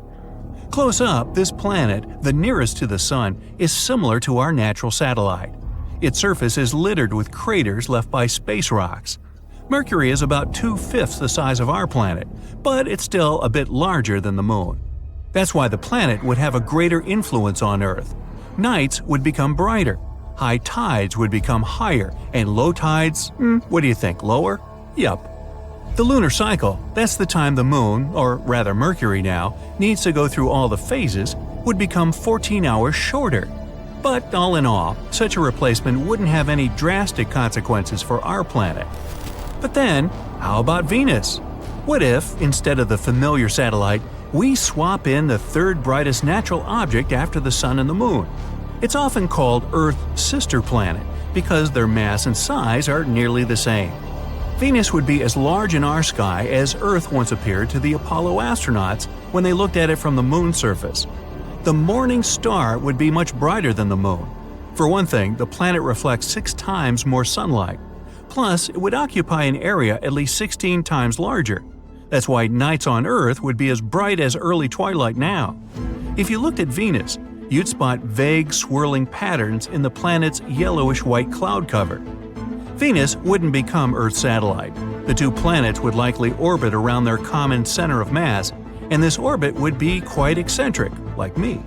But if Venus moved with the same speed as the Moon has now, the 2 planets would crash into each other in the nearest future. Uh-oh. Okay, let's pull another switcheroo. If Mars was up there in the sky instead of the Moon, you'd surely notice it. Even without a telescope, you'd be able to marvel at its unusual color and dark spots on its surface. And even if you didn't see the red planet, you'd still feel something unusual. Mars is half of Earth's size, but several times larger than the Moon. Replacing a smaller space body with a much bigger one would upset the delicate balance on our planet. If you were unlucky to be at the seaside when Mars took the Moon's place, you'd have to evacuate as soon as possible. Massive waves would rise in the oceans under Martian influence. They would crash against the shoreline like the largest tsunamis. Mars would be reflecting more sunlight than the Moon. Nights would be lighter. Terrestrial landscapes would have an eerie red tint. And you'd be able to admire the tallest mountain in the solar system, Olympus Mons, through a telescope. Mars isn't large enough to change the Earth's orbit dramatically, but with time, the 2 planets would probably begin to orbit each other, creating a binary planet system. And since Mars would literally be next door, voyages to this planet would become a reality. Okay, now think really big. If Jupiter replaced the Moon, Earth, as an independent planet, wouldn't exist anymore. It would instantly turn into another moon of the largest planet in the solar system. The only positive moment in this transformation? People would have an awesome sky view. Jupiter is dozens of times larger than the Moon. A gigantic, beautifully striped sphere would cover nearly all the horizon. If you had time to enjoy the show, you'd see yellow, brown, red, and white clouds floating in Jupiter's atmosphere. Sadly, the gas giant's gravitational pull would instantly cause severe earthquakes, volcanic eruptions, and tsunamis. Earth's mantle and crust would be drawn toward Jupiter, which would break the planet apart. It'd be stretched and compressed with such force that its surface would bulge back and forth by more than 300 feet. Unfortunately, Earth's speed is only 10% of the speed needed for us to stay in Jupiter's orbit. That's why our sluggish planet would crash into the gas giant in less than a day. Well, that sounds unpleasant, so let's not do that. Now, if Saturn were to replace the Moon, it would be a sight to behold. The planet is more than 35 times larger than our satellite. It means the giant golden globe would cover 18 degrees of the sky, and its rings would stretch even further, from horizon to horizon. Hey, if you like it, then you should have put a ring on it. Earth would be a bit further away from the gas giant than its own moon, Dione. And since Saturn is way more powerful than our planet, Earth would turn into its satellite, not the other way around. Unfortunately, Earth's rotational speed wouldn't be enough to keep up, and we'd most likely crash into the much larger planet within a day or two. But before burning up in Saturn's atmosphere, we'd have to pass through its magnificent rings. They're made up of pieces of comets, asteroids, and shattered moons. It wouldn't be an easy feat to get through this space debris. Plus, our planet would have to avoid Saturn's moons, all 53 of them. But what if the fall didn't happen, and Earth did turn into Saturn's 54th moon? Then the gas giant's gravitational pull would lead to massive tectonic shifts all over our globe. They would be tearing the planet's crust apart until there's nothing left. Not good either. Both Uranus and Neptune are ice giants. These planets are the same size, larger than Earth, but smaller than Saturn and Jupiter. They both have icy interiors, deep atmospheres, and similar color, very beautiful bluish-green. If either of these planets replaced the Moon, the consequences would be the same. So let's flip a coin. Okay, it would be Neptune you'd see in the sky one day. Neptune is 14 times larger than the Moon. The planet would look like a bright blue hot air balloon in the sky, not only at night but during the day too. It would appear to be 15 times larger than the Sun. If everything else remained the same, a solar eclipse would seem to continue for ages. Once the Sun vanished behind Neptune's edge, our planet would be plunged into complete darkness for no less than an hour and a half. Neptune is 17 times the mass of Earth, and its gravitational pull is much stronger. That's why our planet would end up as a satellite. Yep, again. It would orbit Neptune slightly further than its own largest moon, Triton. By the way, there would be a great risk of Earth colliding with this space body. But let's assume we were lucky enough not to cross paths with Neptune satellites. Even so, there would be more than enough problems on our hands. Tides on our planet would become 1,000 times more powerful than those caused by the Moon. Neptune's gravitational force wouldn't pull Earth apart, but it would heat our planet up. The seismic activity would increase, setting off earthquakes and volcanic eruptions. And probably louse up the internet too. How about playing golf? Not on Earth, but on the Moon. Let's journey back to a time 50 years ago when one astronaut turned the lunar surface into the most unusual golf course ever. Any golfer will tell you how tricky it is to avoid sand traps, but picture Alan Shepard, a NASA astronaut dealing with an entire surface that feels like super fine powder. During the Apollo 14 mission, he took a break to showcase some spacey golf skills for everyone watching from Earth. After his first shot, he excitedly made another. For him, it seemed the ball went forever and ever. Let's dial back to reality for a moment. Thanks to the research by the United States Golf Association, or USGA, we've got some numbers. They found that Alan's first moon ball traveled 24 yards, and his second stretched for 40 yards. Now, how does that compare to the average golf shots back here? In regular gravity, one usually swings to about 216 yards. Just goes to show, while we've upgraded our golf game on Earth with tech and training, the Moon's low-gravity playground is a different environment altogether. Now let's give Alan some props. Moon golf? Not as simple as you might think. His club wasn't one from your local sports store, it was a makeshift one. A moon sample collector with a club head stuck to it. Add to that the bulky spacesuit he had on. Imagine trying to swing wearing an outfit that's as stiff as cardboard. With all that gear, Alan could only muster a one-handed swing. Care to have a similar experience? Well, you might not be able to play golf on the Moon anytime soon, but you can give it a shot underwater. Some say the conditions are similar. Here's where it gets even more interesting. The USGA didn't just take Alan's word on where the balls landed. They wanted to investigate. For starters, they used ultra-clear footage of the Apollo 14 mission. They also used some sharp images from NASA's special moon camera, launched in 2009. Using this imagery, they mapped out the journey of those two golf balls. Alan loved his unique golf club so much, he wanted to bring it back home. No big deal, right? Well, you see, in those days, astronauts would leave behind unnecessary items to make space for moon rocks. But not this club. So during the 70s, this interstellar golf club found a new home at the USGA Museum in New Jersey. Unlike regular golf clubs, this one had a twist. It was crafted from aluminum and Teflon. It was built to fold and fit snugly within the tight spaces of the lunar lander. How did this whole moon golf idea even pop up?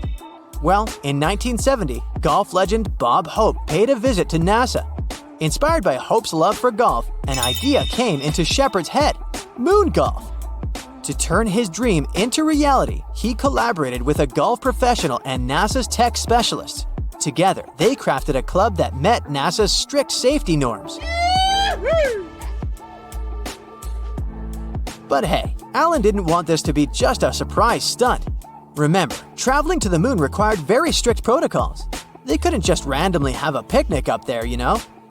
So, Alan made sure NASA officials agreed with this impromptu game of golf. They were initially skeptical, but eventually gave the green light after Alan passionately laid out his plan. He also promised he'd start playing if everything went smoothly on the mission. Determined to make it perfect, Alan prepped like a champ. The story goes that he'd put on his hefty spacesuit and sneak off to secret spots so he could practice.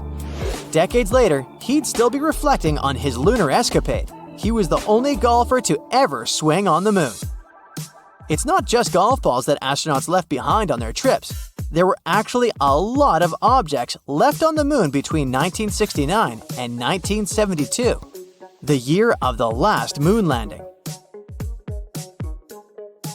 Each time you gaze up at the moon, remember that there's a cute family photo up there, some huge science gadgets, a small statue, a bunch of, well, human waste bags, and yes, some American flags.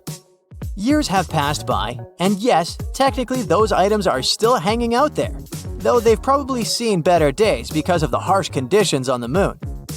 Some items had a special place in the astronauts' hearts and were meant to stay on the moon. But hey, leaving some stuff behind also meant they could bring back moon samples.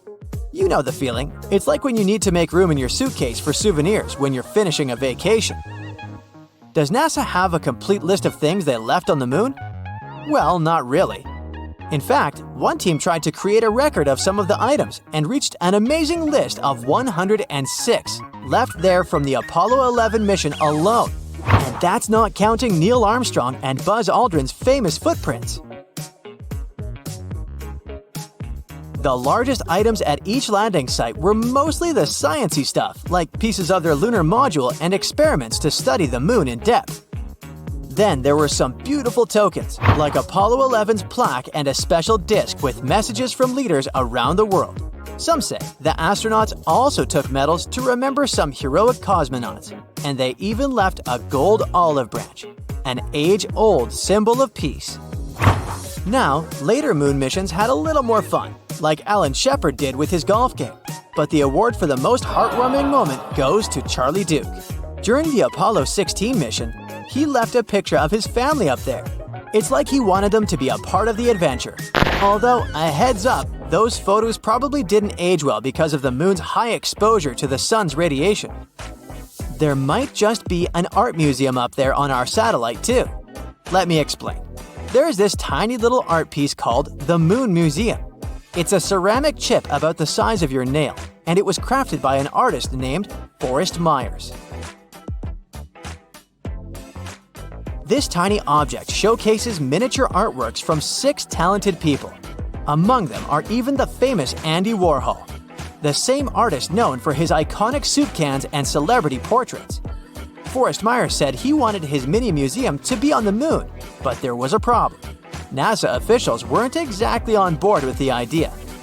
However, Myers shared with the press that he handed over this art chip to an engineer working on the Apollo 12 mission. According to Myers, this engineer secretly tucked the Moon Museum onto a leg of the lunar lander. In case you haven't figured it out yet, these lunar landers don't come back to Earth after their mission. Take this with a grain of salt though, as NASA has never confirmed this story. You might wonder, why did they leave all these things? Sometimes it was about making a statement. Other times, it was purely practical. At one point, it was mentioned that during the Apollo 11 mission, for example, a decision needed to be made. The astronauts had to quickly figure out what was essential for their trip back home. They ended up creating a cleanup spot, tossing away things they didn't need anymore. Leaving things behind on the moon isn't that different from how we leave things behind on Earth. Just like archaeologists study our ancient leftovers to learn about our ancestors. The stuff on the moon gives us insights about those incredible lunar missions. Some things they left had done their job, like the pole for the flag or the camera they used to broadcast those steps on the moon. Even the tools astronauts used to collect samples were left because they had more precious cargo to bring back. Moon rocks. When it comes to the current state of all these items, scientists are not entirely sure. We do know that NASA's Moon Observer has spotted some of their shadows. They're still up there. The official gear was built to resist, so it might behave a bit better. But those personal items? They've probably seen better days. Recently, Chinese scientists discovered something interesting on the moon, an unusual crystal. Moreover, they found out that this crystal contains an element that can literally replace nuclear fuel. Let's find out more. The composition of the moon has long remained a mystery to us. Half a century has already passed since the Apollo mission. Unfortunately, we haven't traveled to the moon much since then, so it's not surprising that it's not so easy for us to study it. But recently, we've made a breakthrough in this area. In December 2020, Chinese scientists sent the Chang'e 5 probe to the moon. The mission was named after the ancient Chinese deity of the moon, Chang'e. Quite poetic, isn't it? Anyway, after the probe went to the nearest side of the moon, it spent several days digging through the surface and rocks and then returned to Earth. In total, it collected about 4 pounds of various lunar rocks, like basalt, solidified lava, and so on. And yeah, maybe it doesn't sound too impressive, but it's actually a mini breakthrough. After all, we hadn't received any lunar samples since 1976. And these samples are very important for learning the history of our world. We've been struggling for many years to find out, for example, how the moon was born at all. Yes, there were a lot of theories, but we still couldn't find any proper evidence for any of them. But thanks to the latest missions and some computer simulations, scientists finally found out the truth. The moon was born when some random dwarf planet crashed into our Earth many millions of years ago. This dwarf planet was slightly smaller than Mars. The fragments of the Earth went into space, but some of them stayed in our orbit. Then they stuck together and formed the moon.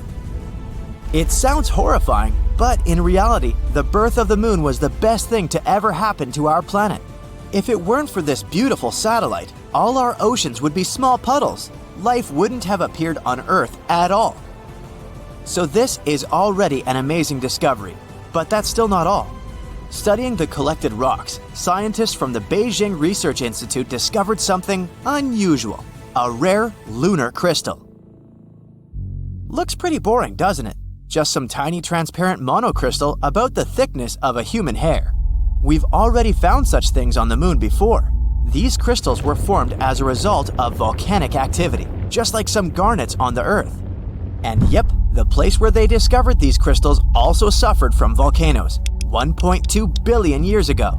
That means that this tiny baby is over 1 billion years old. But that's not the most important thing. It's the fact that this crystal is made of a unique material, the one that we've never seen before.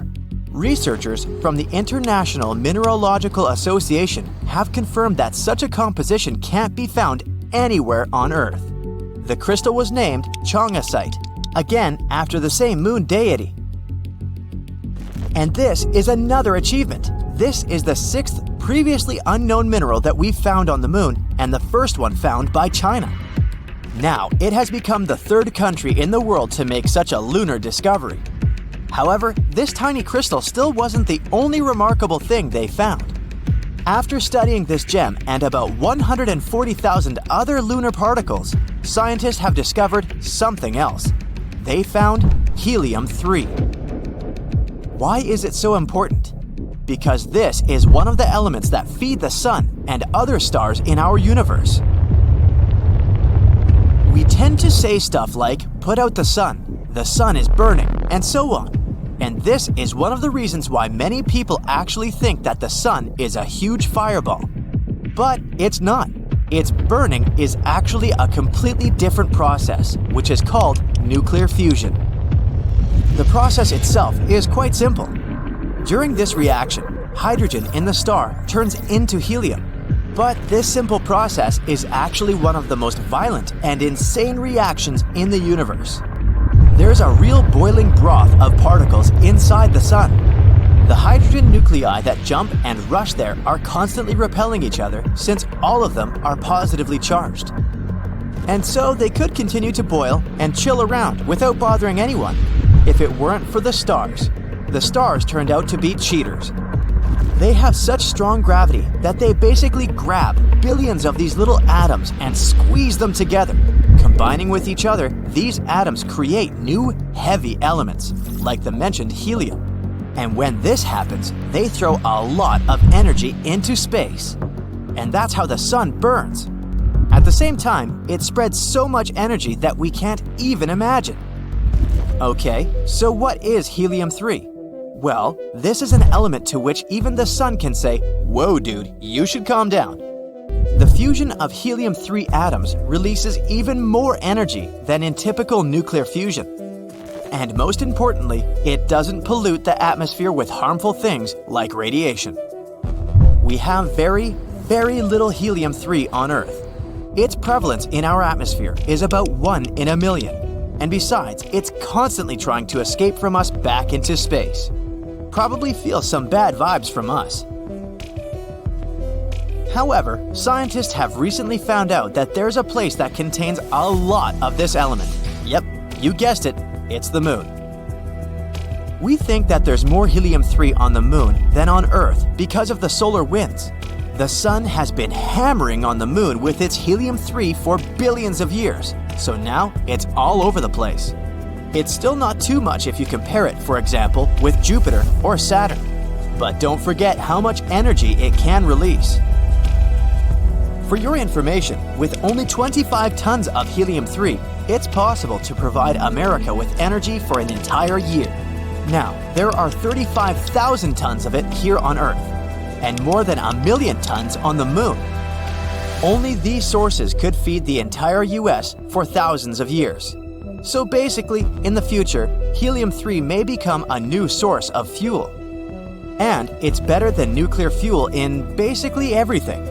Helium-3 won't leave any harmful waste and radiation. It's more powerful and not that dangerous. In other words, this environmentally friendly and efficient energy could be a revolution for our planet. Sounds cool, huh? So, what are we waiting for? Grab the shovels, you might say. But there's a little problem here. Unfortunately, we haven't yet come up with anything as wildly strong and hot as the stars. To use helium-3, we need crazy temperatures and pressure. We need a thermonuclear reactor, and we have no idea how to build it, yet. And even if we could heat it up to such temperatures and get the needed pressure, we still don't really know how to handle helium-3 correctly. Therefore, even if we have an infinite amount of helium-3, we still won't be able to use it. But still, there's a great power behind helium-3, so it's not surprising that different countries have already started a race for nuclear resources. Now that Chang'e 5 has discovered a new helium-3 deposit on the nearest side of the moon, this race can become downright global. For example, China already plans a new lunar mission in 2024, Chang'e 6. During this mission, they want to collect the first samples from the far side of the moon. As you can see, finding this lunar crystal was very important for us. These crystals can help us find new ways to create helium-3. And if we manage to do that, humankind will enter a new era. But to do this, we still have to solve a number of problems. How to deliver a bunch of these lunar crystals to Earth, how to make them produce energy, and so on. Let's hope that in the future these issues will be resolved and we'll find a way to produce clean, safe, unlimited energy. The space crew had been getting ready for the launch for over 3 years.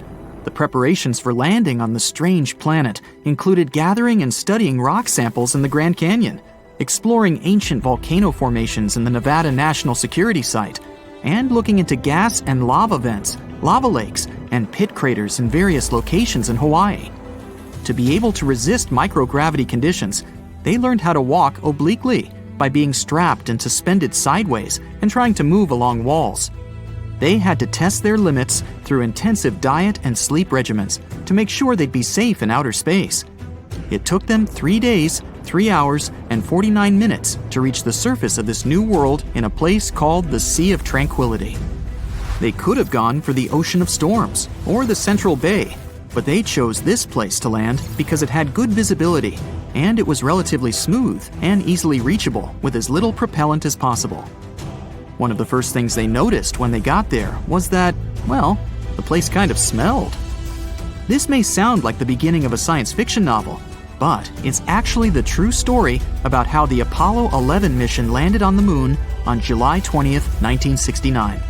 Since then, the moon has had 12 human visitors to this day. We think of it as our neighboring space buddy, but there's still much we don't know about this mysterious satellite. And that should come as no surprise, since the moon is actually always showing us the same face. That is because the Earth and its only permanent natural satellite are in synchronous rotation, which makes us think it's always permanently still. The truth is, it's not in a fixed position, and it is actually moving further and further away from the Earth each year by 1.5 inches. Believe it or not, the Earth and the Moon, although being 238,855 miles apart, deeply influence each other. While the Moon is partially responsible for the tides of the seas and oceans on our planet's surface, our Earth is actually to blame for movement on the Moon. They're called moonquakes, and they last way longer than earthquakes, some of them up to half an hour. It may look perfectly round to us on a warm summer's night, but the Moon is actually oval. The lemon-like shape is caused by the Earth's gravitational pull. Our Moon features more than footprints when it comes to traces of humans. In 1969, American astronauts left many objects on the surface of our satellite, such as 2 golf balls, a drawing by famous artist Andy Warhol, and a message from Queen Elizabeth II herself. One of the last people to walk on the Moon to this day, an astronaut named Eugene Cernan, scribbled his daughter's initials on the Moon's surface in 1972. Since it appears there's no wind or any other type of weather change there, the letters TDC could remain there permanently. It's actually possible to be allergic to the Moon. Harrison Jack Schmitt, an astronaut from the Apollo 17 mission, spent some time in a valley in the Sea of Serenity, then climbed back into the crew's lunar module, but had some moon dust on him. Just as he removed his spacesuit, he got red eyes, sneezing fits, and other allergic reactions that lasted 2 hours. Since it's so close to us, we've established that the Moon has a time zone of its own. We call it the Lunar Standard Time, but it doesn't correspond to time on Earth. To get an equivalent, the explanation is a bit more complex, but in simple terms, a year on the Moon is split up into 12 days, each one about as long as a month on Earth. Each one of these days got its name after a different astronaut who has walked on the Moon. The start date of this calendar coincides with the moment Neil Armstrong walked on the Moon. So, the Lunar Year 1, Day 1, began on July 21st, 1969 at 2:56:15 Universal Time. Since the Moon has a very thin atmosphere, it has some pretty crazy temperatures, both hot and cold. They can go up to 200 degrees Fahrenheit. Over by the Moon's poles, however, the temperature is always at around minus 400 degrees Fahrenheit. Humans have tried to trace the connection between our natural satellite and the Earth for as long as we can remember, coming up with words to explain why the Moon's existence influences us so. In the Middle Ages, scientists and philosophers thought that during a full moon, some people were more likely to experience different health conditions.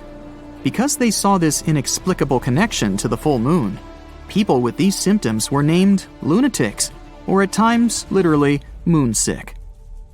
People are not the only creatures living on Earth that are affected by moon cycles. Dog owners are 28% more likely to take their pet to vet emergency rooms during the full moon. You may think that's the reason why wolves have this preference for howling at a full moon, more so in popular culture. But scientists haven't been able to find any connection between wolf behavior and the lunar cycles, so it might as well just be a myth. The largest known crater in our solar system is also found on our moon, and is called the South Pole Aitken. This giant formation is located on the far side of the moon and measures 1,550 miles in diameter. One of the many things we've yet to fully understand about our satellite is the unusual flashes of light that can sometimes be seen on its surface. Scientists have named these outbursts transient lunar phenomena, or TLP in short, and they have been seen all over the world for centuries.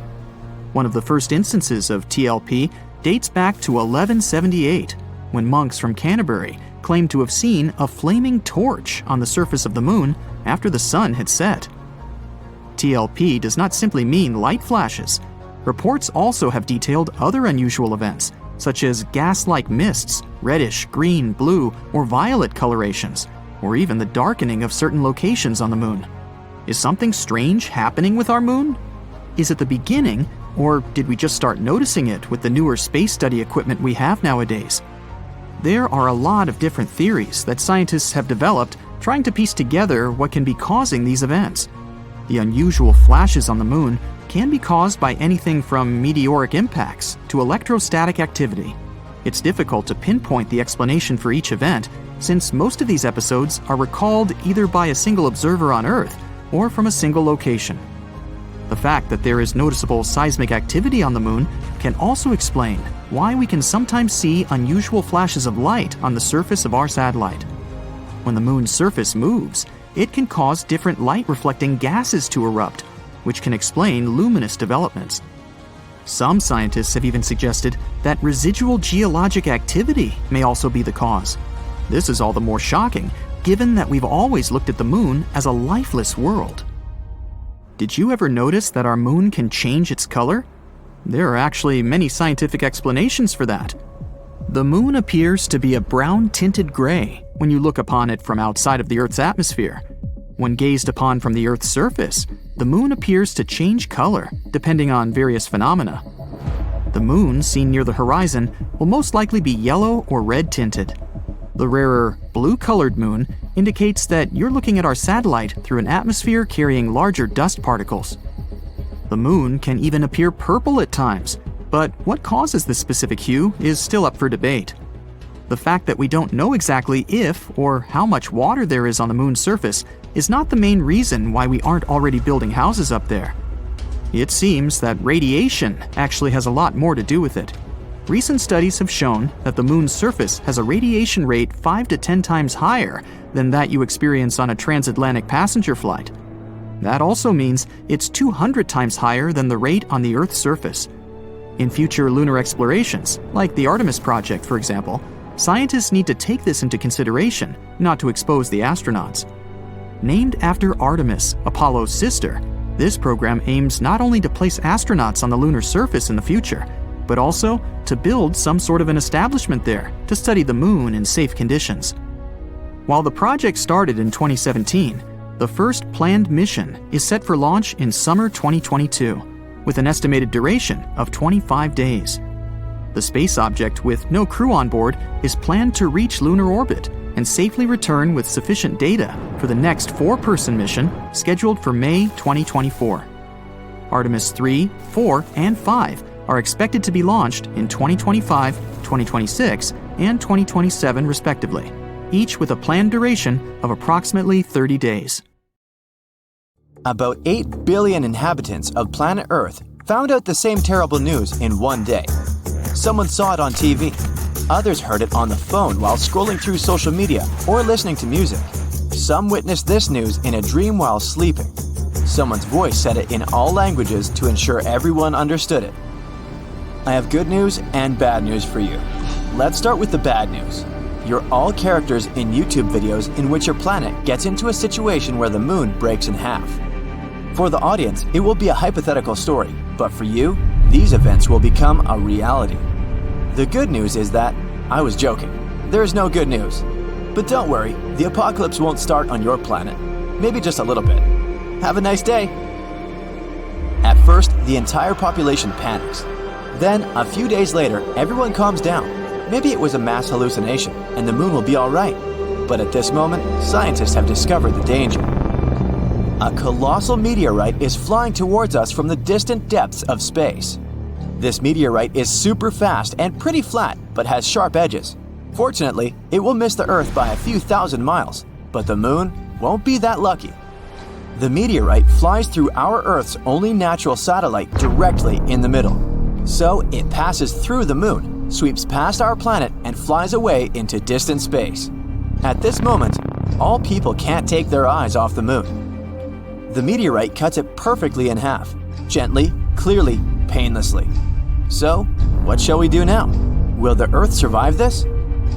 Our satellite breaks into 2 equal parts, but fortunately, they don't fly away from each other. The moon's great gravity attracts them back like a magnet. Scientists are sure that the parts will connect in a couple of billion years, and the moon will become the same as it used to be. But the coolest thing is that people won't feel any changes. Everyone around the world will celebrate this good news. The voice was wrong. But then, another problem appears. A massive meteorite in the form of a shoe is flying from the deepest space to us. It enters our solar system and approaches the Earth at high speed. The space boot crashes into one half of the moon and then flies away. Now, the moon is definitely breaking into two parts. The first half remains in the same place. The second one is flying towards us. A small meteor shower begins on Earth because of the falling moon fragments, but it's not so bad. Most of these rocks are burning up in the atmosphere. But almost the entire split-off half is falling apart around the orbit of our planet. It forms a stone belt. Now the Earth is like Saturn. Rotating fragments destroy part of our artificial satellites. Communication and the internet work inconsistently. It takes people a couple of years to restore a stable connection. The International Space Station no longer exists. Luckily, all the astronauts managed to return to Earth before half the moon got to them. So, moon rocks are flying around the planet, and people see half the moon in the sky. Life doesn't change much for the first few days, but those who live on the coast of the seas and oceans notice the consequences. The moon used to influence the tides. It was flying around the Earth and made oceans take an oval shape. There were tides on the side where the moon was closer. There were ebbs on the opposite side. But now, this schedule is wrong. Half of the moon attracts less water. Yes, the moon lost half its weight and began approaching the Earth. But its gravitational force has become weaker. Seabirds, many species of fish, sea turtles, and other coastal animals may not survive these changes. Their natural instincts associated with the moon help them determine the time for getting food, breeding, and flying south. For example, tiny turtles expect a strong tide in the morning. They run to the water, but the water doesn't reach them. Turtles can't hide in the ocean in time and become dinner for seagulls. Crabs can't lay eggs because the tide has started earlier than usual. Wolves go mad in the woods. They howl loudly every night and can't stop. The whole natural world can't understand what's going on. The human body is also feeling some discomfort. Many people have low and high blood pressure, and some experience severe headaches. Half of the moon changes the entire ecosystem of the planet. Adapting to new conditions will take several tens, maybe hundreds of years. A couple of weeks pass, and people notice the days are now shorter. The moon always slowed the Earth's rotation and made one day last 24 hours. The Earth is spinning faster now. The night and the morning come earlier than everyone is used to. Earth rotation speed has increased and reduced the number of hours per day to 15. People suffer from insomnia or oversleeping. The body needs time to get used to it. Work schedules are changing all over the world. Previously, people came to the office at 9 and left at 6. Now, they arrive at 7 and leave at 2 p.m. Sleep time got shorter, and people are really sad because of this. Progress slows down because the short working time. The technologies of the future are now 20 to 30 years late. Hourly pay remains the same, so bosses now pay less for fewer working hours. The whole moon stabilized the weather and climate on the planet. Look at Mars. It has 2 small moons. They quickly spin around it and rock Mars around on its axis. As a result, strong winds, sandstorms, and thunderstorms often happen on the red planet. Now the half of the moon that approached us takes the Earth out of stable rotation. This changes the seasonal temperatures in the world. It even gets hotter in hot places. And snowstorms are raging in cold regions. There are short, massive downpours instead of sunny weather. A typical breeze can grow into a hurricane and small waves into a tsunami. The seasons are changing faster now. Winters are colder and summers are hotter. Changing the rotation of the planet affects the Earth's magnetic field. Since the compass and navigation systems are unstable now, we need to recalculate where the north and south are. Birds can't fly south to wait out the winter since they don't know what direction to fly. Their inner compass is broken. Several hundred years have passed. People are entirely accustomed to the new conditions on Earth. New species of animals and fish have appeared. Birds can navigate the sky by the moon again.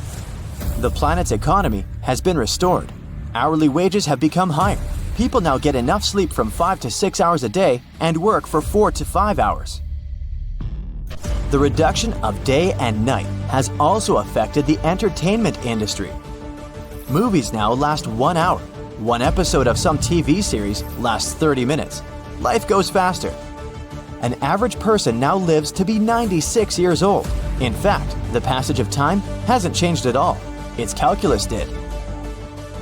Several thousand years have passed. People look different now.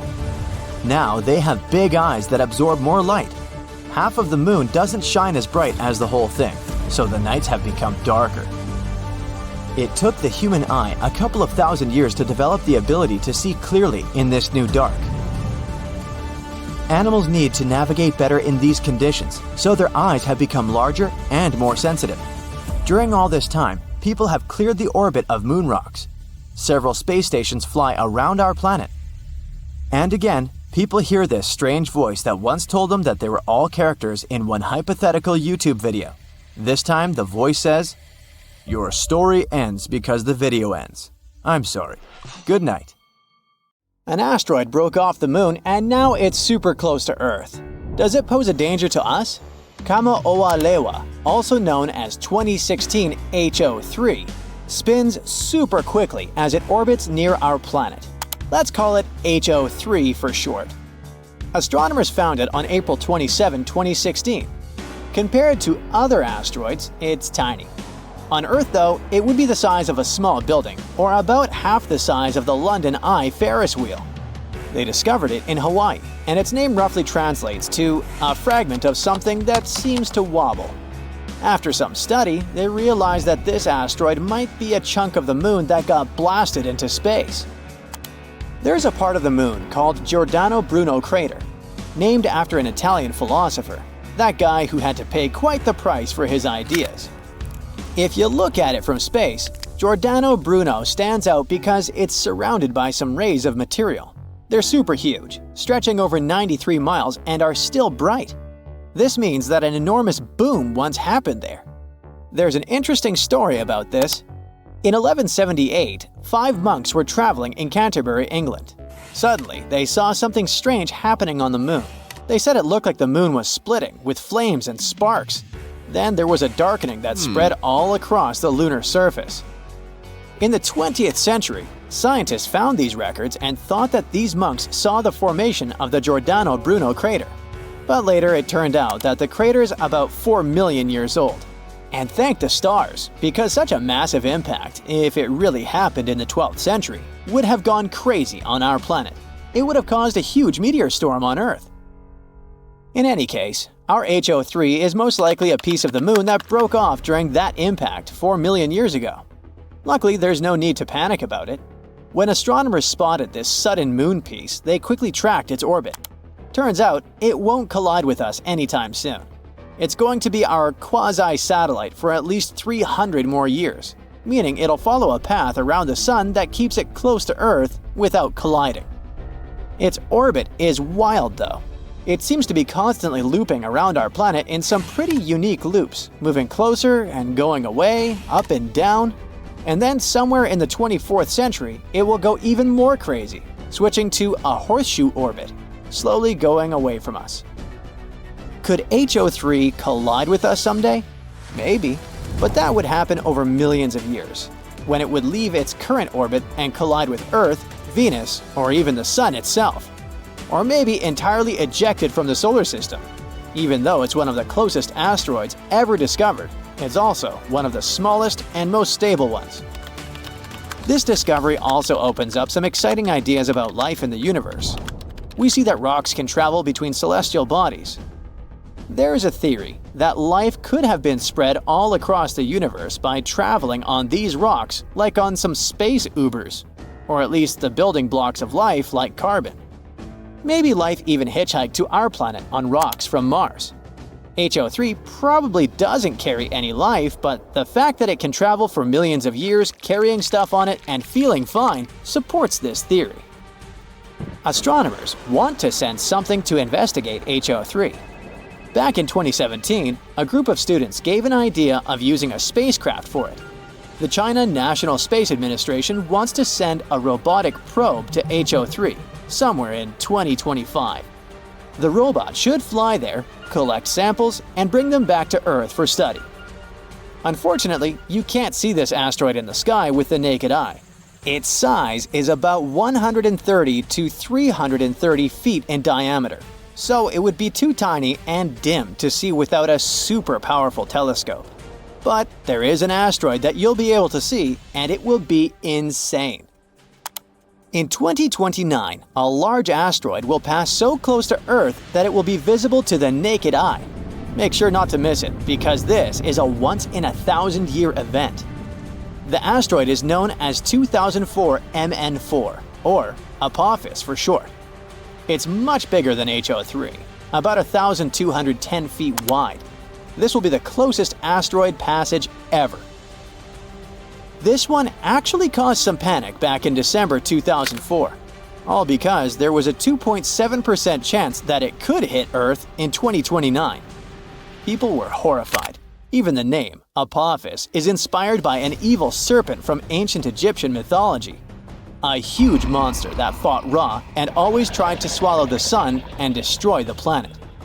Luckily, when scientists got more data, they realized that it would pass pretty close to us in 2029, and we'd be able to see it in the sky. But then, it will just fly away like a chill asteroid. There was another worry though.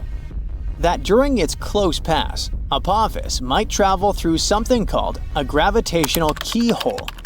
Basically, that it could travel through a specific narrow region of space which would accidentally alter its orbit. And then it would make an epic comeback in 2036, like the planet from the movie Melancholia. However, after some calculations, scientists ruled out this possibility as well. Apophis will still come quite close to us in 2036, but it will be about as far away as Venus is when it overtakes Earth.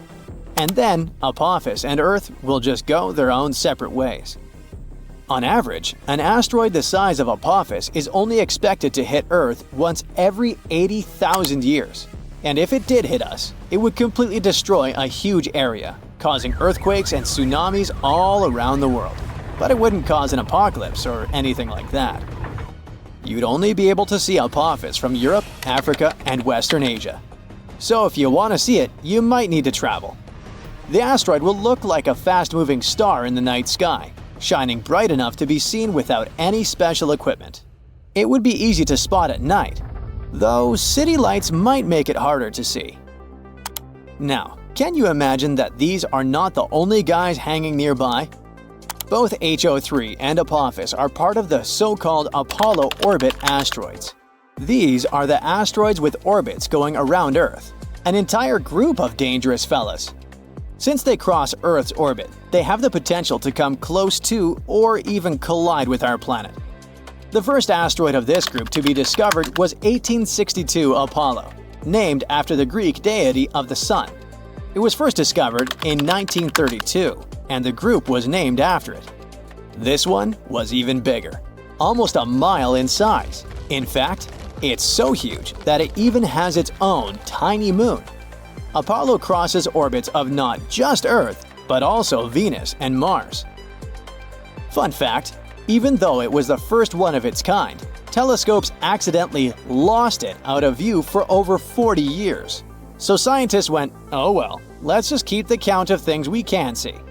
When Apollo was rediscovered in 1973, it wasn't the first asteroid on the list and got a big number in its name. Apollo will fly near us during the next hundreds of years. In 2075, it will be somewhere around Venus, but it should fly by as well. In any case, there's no need to worry, because astronomers are keeping a close track on these guys. If we were in any immediate danger, we'd have known. In order for an asteroid to totally destroy life on our planet, it should be bigger than 6 miles in diameter, like the one that helped to wipe out the dinosaurs 66 million years ago. But these guys are so crazy rare, we'd probably live on other planets by the time they arrive on Earth. Ruh-roh, there might be another universe, like a dark mirror image of ours, where time flows in reverse.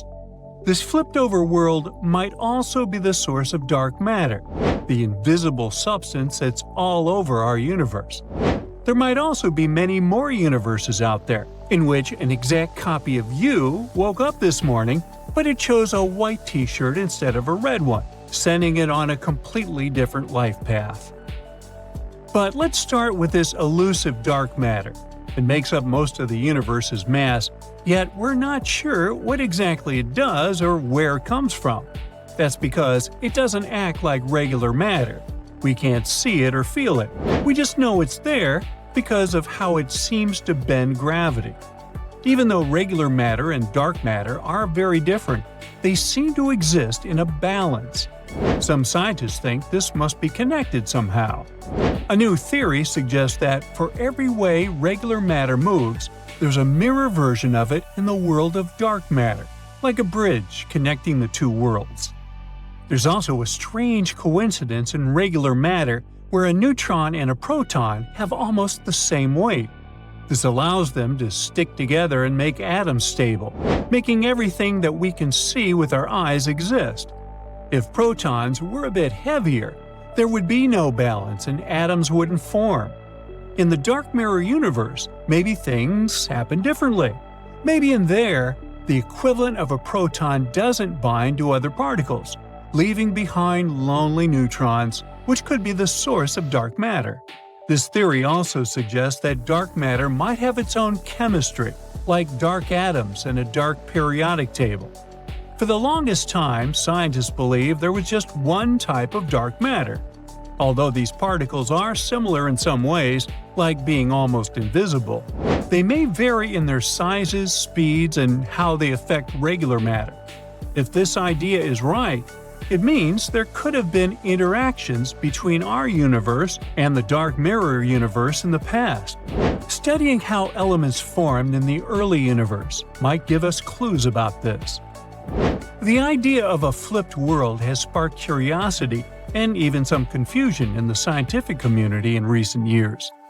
Astronomers use a theory called the Lambda CDM model to explain the composition and behavior of our universe. According to it, most of the universe is made of two things: dark energy and dark matter. Dark energy is like the pushing force that makes the universe expand faster. Dark matter is this invisible thread that pulls things together with its gravity, acting like a universal glue. Regular objects, like stars, planets, and comets, only make up a small part of the mix. The model also tells us about the Big Bang, and how everything started from a hot, crowded beginning, and how the universe has been growing and changing ever since. While this model seems to be correct in many ways, it doesn't explain all cosmic phenomena. If you were to draw this model on a piece of paper, it would look like a series of flat pancakes stacked on top of one another. Each one of the pancakes represents a rendition of the universe at a certain point in time. Yesterday's universe would stand below that of today, but it would be a slightly smaller pancake. By the end, you'll see that the universe's history looks like this giant upside-down cone, with its minuscule tip being the Big Bang. Beyond this point, we can't see any further away in time with the tools we have, so we don't know what's beyond. More so, we're still not even sure what happened immediately after the Big Bang. But if we simply apply the math, the universe might go beyond this historical tipping point, which could mean it could go in reverse, creating a similar mirrored cone where time would flow backwards, in our perspective at least. This alternative idea not only challenges our understanding of cosmic origins, but also raises questions about fundamental principles in physics. All the excitement around a mirrored universe also came from ANITA, a scientific instrument stationed in Antarctica, and its discoveries.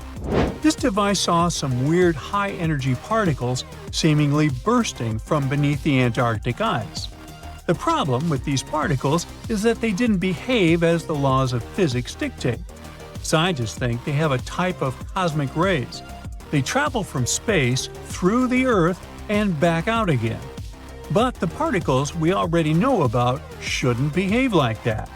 That's because higher energy particles usually collide with something inside the Earth and don't come out the other side like these do. They seem to be doing things both forward and backward. For now, there's no concrete proof of a mirrored universe. These particles could simply be ones we haven't discovered before, and scientists need to study them closely to come up with a definitive answer as to why they're behaving like this. Kind of like 4-year-olds. But what if there isn't just one other universe, but many more? This multiverse concept comes from ideas like the inflation theory, which says that our world had this rapid expansion in its early stages. While inflation stopped in our neighborhood billions of years ago, it's likely that it continues in other regions of the multiverse, creating different universes with their own laws of physics and unique characteristics. Our universe is the only one that we know of that can support life. We have stable stars that can provide heat and warmth, for example, which is crucial for creatures to start moving around.